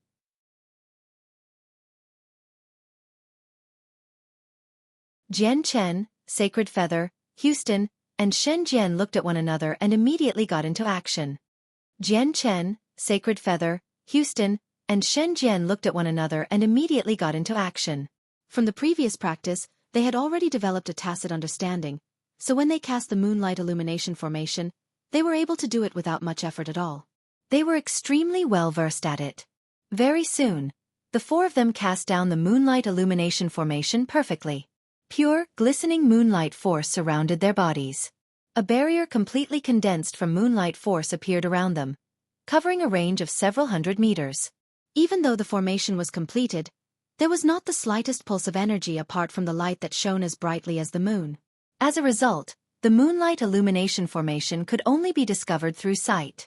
It was impossible to find it at all through the other senses, including the senses of the soul. The moonlight illumination formation could not attack or defend. Its only usage was to cover up everything within the formation. Of course, the premise was that it did not surpass the formation's limits. Fairy Hao Yu no longer hesitated either when she saw that the moonlight illumination formation was complete. She immediately began to smash through the formations. She was slightly stern. Primordial realm laws descended on her, and all her movements possessed devastating power. However, since it was purposefully suppressed, this primordial realm power did not erupt. She concealed it perfectly. Fairy Hao Yu got through the formation extremely quickly. In under a minute, there was a hiss, and a hole gradually appeared in the formation that blocked the path to the next floor. It revealed a dark passage. Chilling winds whistled through the passage, and it was filled with a demonic aura. A demonic aura that was especially pure and dense flowed out from the passage. To avoid attracting attention, I've only created a temporary entrance through this formation. It will close up by itself very soon, so come on in, Fairy Hao Yu said to Jian Chen and the others. With a wave of her hand, moonlight force appeared, and all the demonic aura in the passage was instantaneously dispersed. With a flash, she entered the passageway that led to the next floor. The 4 of them immediately removed the formation and disappeared into the passage with a flash. Soon after the 4 of them had entered, the hole in the formation completely closed up, returning to its previous state. The headquarters of the Empyrean demon cult only seemed like a huge castle from the outside. Inside, it was so large that it seemed to be composed of miniature worlds. The space on each floor had completely surpassed the castle's size. In particular, the halls, secret rooms, and so on all seemed to possess worlds of their own. The castle was filled with formations. Every single one of them was extremely powerful, either set up openly or hidden in space. Just the pulses of energy they gave off were enough to make the four of them to shiver.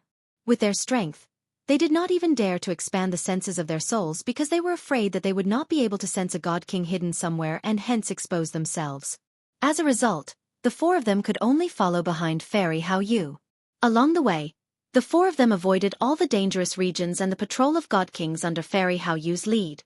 They advanced through the headquarters silently, without raising any attention at all. It had to be mentioned that the security of the headquarters was extremely tight. Ordinary infinite primes would face life-threatening danger if they infiltrated here. However, Fairy Hao Yu was no ordinary infinite prime. There was no fear or danger under her lead. As they traveled deeper in, they gradually approached the core region of the headquarters while Fairy Hao Yu's face had gradually become stern as well. This should be the entrance to the next floor, but there's an extremely powerful formation hidden here. Fairy Hao Yu stopped at the end of a hallway. She stared ahead as a sliver of seriousness appeared on her face. There is a trapping and killing formation, coupled with an illusionary formation in there. The formation is so powerful that even 7th heavenly layer infinite primes will probably be done for if they get caught in there. It looks like the area above should be the most important part of the headquarters. Maybe the real reason why the Empyrean demon cult is waging so many wars is in there, Fairy Hao Yu said sternly. After studying the formation for a while, she said confidently, however, this formation still can't stop us. It's just that getting through the formation might create a disturbance so great that the moonlight illumination formation can't cover it. Fall into formation. A while later, Fairy Hao Yu made up her mind. Please wait, Fairy Hao Yu, Houston said all of a sudden. He seemed uneasy. Fairy Hao Yu turned around to look at Houston. Jian Chen, Shen Jian, and Sacred Feather all looked at him as well. What's wrong, Uncle Xiao? Jian Chen asked in confusion. Houston stared at the formation up ahead. After a moment of silence he said, maybe this isn't the right path. Jian Chen, Shen Jian, and Sacred Feather immediately became surprised. They looked at Houston doubtfully. Even Fairy Hao Yu stared at Houston in surprise. She asked, how do you know that it's not the right path? Because of this. With a thought, a thumb-sized orb gradually floated out from his forehead. The orb was completely blood-red as if it had been condensed from blood. It was demonic and seemed slightly sinister. It was the Empyrean demon orb Jian Chen had originally given to Houston. Fairy Hao Yu studied the Empyrean demon orb for a while and said, this is a demonic god artifact of quite a high quality.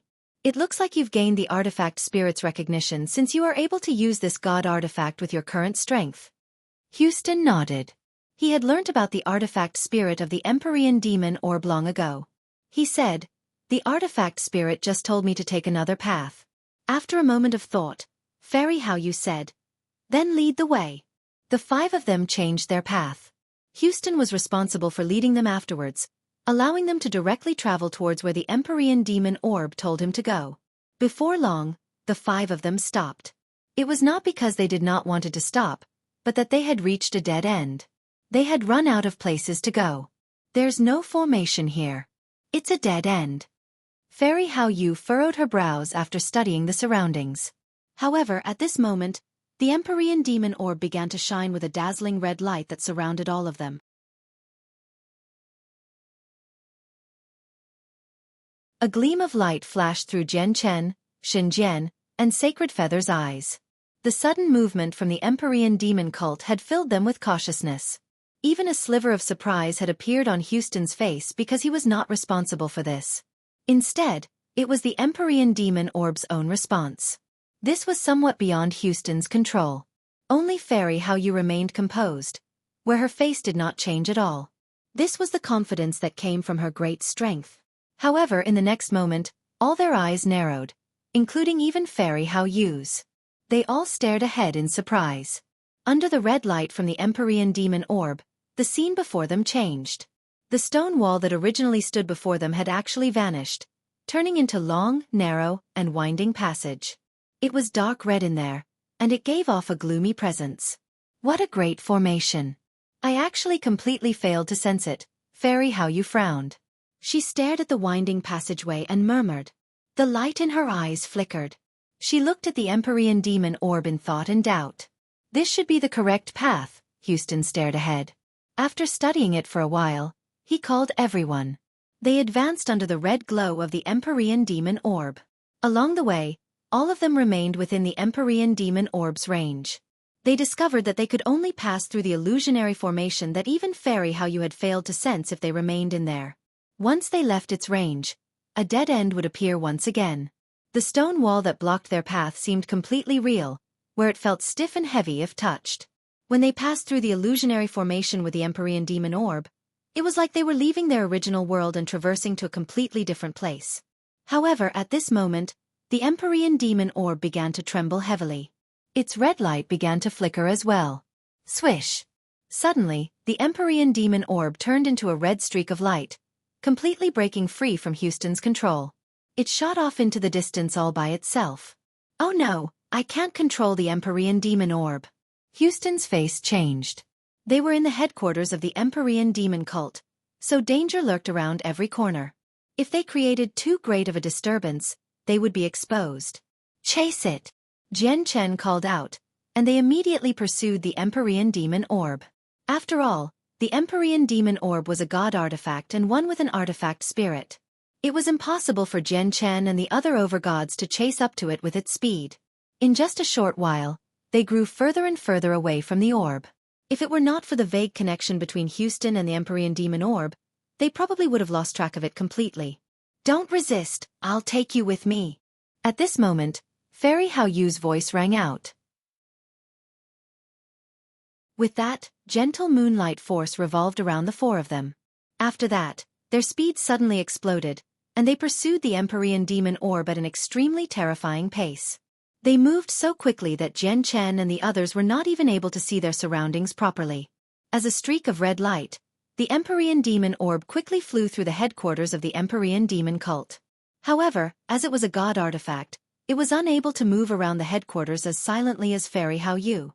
As a result, it gave off pulses of energy and the presence of a god artifact as it flew. Naturally, many people discovered it. Who is it? Quite a few shouts rang out in different places within the headquarters. At the same time, powerful senses of the soul swept out from all directions, directly locking onto the flying Empyrean Demon Orb. It's a god artifact. Whose god artifact is it? Why have I never seen it before? It doesn't belong to our Empyrean Demon Cult. Oh no, someone has infiltrated the headquarters. Immediately, people flickered in the surroundings. God Kings either emerged from secret rooms or space covered by formations. They hurried over from all directions as they pursued the Empyrean Demon Orb. The headquarters have been infiltrated. Quick, contact the vice leaders. An elder God King hovered in the air. His eyes shone brightly. He locked onto the Empyrean Demon Orb with the senses of his soul as his voice rang through the entire space. However, the castle was covered in formations inside and there were several spaces. The region where Jian Chen and the others had entered with the help of the Empyrean Demon Orb clearly belonged to another space within the castle. As a result, the elderly God King's voice only rang through there and not the entire castle. However, even with that being the case, the elderly God King managed to alert all the God Kings around. But at this moment, the white-clothed Fairy How Yu appeared silently behind the elderly God King. She placed her slender white hand onto the God King's head and pressed down gently. With a bang, the God King's head exploded loudly. His soul was directly wiped out. He was a mighty God King, yet he had just died like this. He could not put up any resistance at all. He did not even know who has killed him before he died. Fairy How Yu hovered in the air. Moonlight force revolved around her. She stared at the surroundings coldly and formed a seal with both hands. A circular palm-sized moon hovered from her hands. The energy it possessed was so terrifying that it was enough to devastate the surroundings. It made Jian Chen and the others pale in shock. In the next moment, the moon suddenly shattered, turning into several dozen finger-sized strands of moonlight force. Like arrows, they shot into the surroundings with frightening might. Spurt! Spurt! Spurt! Spurt!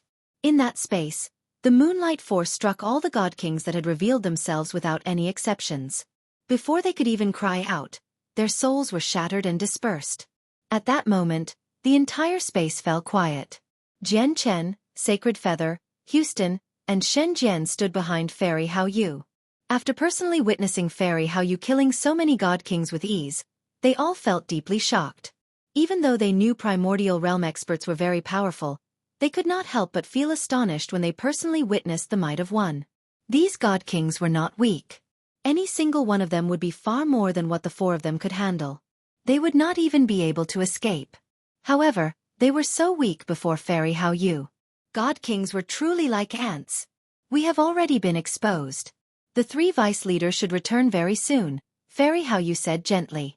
Originally, she was confident about infiltrating the headquarters completely silently, without raising any attention. However, the Empyrean demon cult had foiled all of this. However, Fairy Hao Yu did not bicker over the matter. She hurried off with Jian Chen and the others, directly chasing after the Empyrean demon orb. When Fairy Hao Yu caught up to the Empyrean demon orb, the orb had arrived beside an extremely huge pool of blood. The pool of blood really was tremendous. It was like an ocean, stretching as far as the eye could see. Huge waves would churn in the sea of blood, striking the space as waves stretched several hundred meters tall, creating great booms. Chilling winds blew in the sky above the sea of blood. It formed an extremely great swirl. Vaguely, countless faces seemed to appear and wail out. This seemed like living hell. It was terrifying and horrifying. Jian Chen, Shenzhen, Houston, and Sacred Feather stood at the edge of the pool of blood. They gazed at the boundless ocean, and they were all very stern. This should be the greatest secret of the Empyrean demon cult. They're waging wars to create this. Fairy Hao Yu stared at the churning sea of blood. Afterwards, she stared at the whistling winds in the sky, and after a moment of thought, she murmured, "They've created an ocean from blood and condensed 9 blood beads through a formation by absorbing the energy essence from the blood. They've also gathered all the energy from the souls of the death, extracting their essence to refine 9 soul beads through these formations. What is the Empyrean demon cult trying to do? What blood beads and soul beads?" Jian Chen asked. He also studied everything before him, but he found nothing aside from the sea of blood and the chilling winds. There are 9 blood beads that possess great energy at the depths of the sea of blood, while the chilling winds in the air are not actually wind. It's the energy of souls drawn over by formations, and there are also 9 soul beads in the energy of souls. "You can't see these things yet with your strength," said Fairy Hao Yu. Jian Chen said grimly, "Has the Empyrean demon cult been waging wars to collect blood and energy of souls to condense these blood beads and soul beads? Why would they do that?" Fairy Hao Yu shook her head. "I'm not certain about this. The essence of energy in the blood beads can allow the cultivation of a person to skyrocket, while the energy of souls in the soul beads can power up a person's soul. However, they're all condensed from low-level cultivators in the end, so the effects are almost non-existent to high-level cultivators. There's no need for the Empyrean demon cult to go to such lengths for all of this with their current strength." Fairy Hao Yu looked at the surroundings of the pool of blood, and she became stern. She said grimly, "Moreover, there's an extremely powerful formation that protects the pool of blood. It's so powerful that it frightens even me. If a person falls into the formation, they're done for even if they're a chaotic prime. It looks like this pool of blood is much more important than anything else in the Cloud Plane branch of the Empyrean demon cult from how powerful the formation is. I really don't think there's anyone else with the ability to cast down such a terrifying killing formation in the Empyrean demon cult apart from their legendary Great Elder." Jian Chen's face changed slightly when he heard Fairy Hao Yu mention the Great Elder of the Empyrean demon cult. He stared at the pool of blood and said grimly, "Did the Great Elder of the Empyrean demon cult personally create this place?" The Great Elder of the Empyrean demon cult was an existence that even the peak clans of the Cloud Plane feared. If it were not for his deterrence, it would be impossible for just the 3 infinite prime vice leaders of the Cloud Plane branch to create such a great disturbance. As a result, as soon as he heard that the Great Elder of the Empyrean demon cult personally created this place, Jian Chen struggled to keep his composure. You're tuning in to the Xueqi's Martial Arts Saga YouTube channel.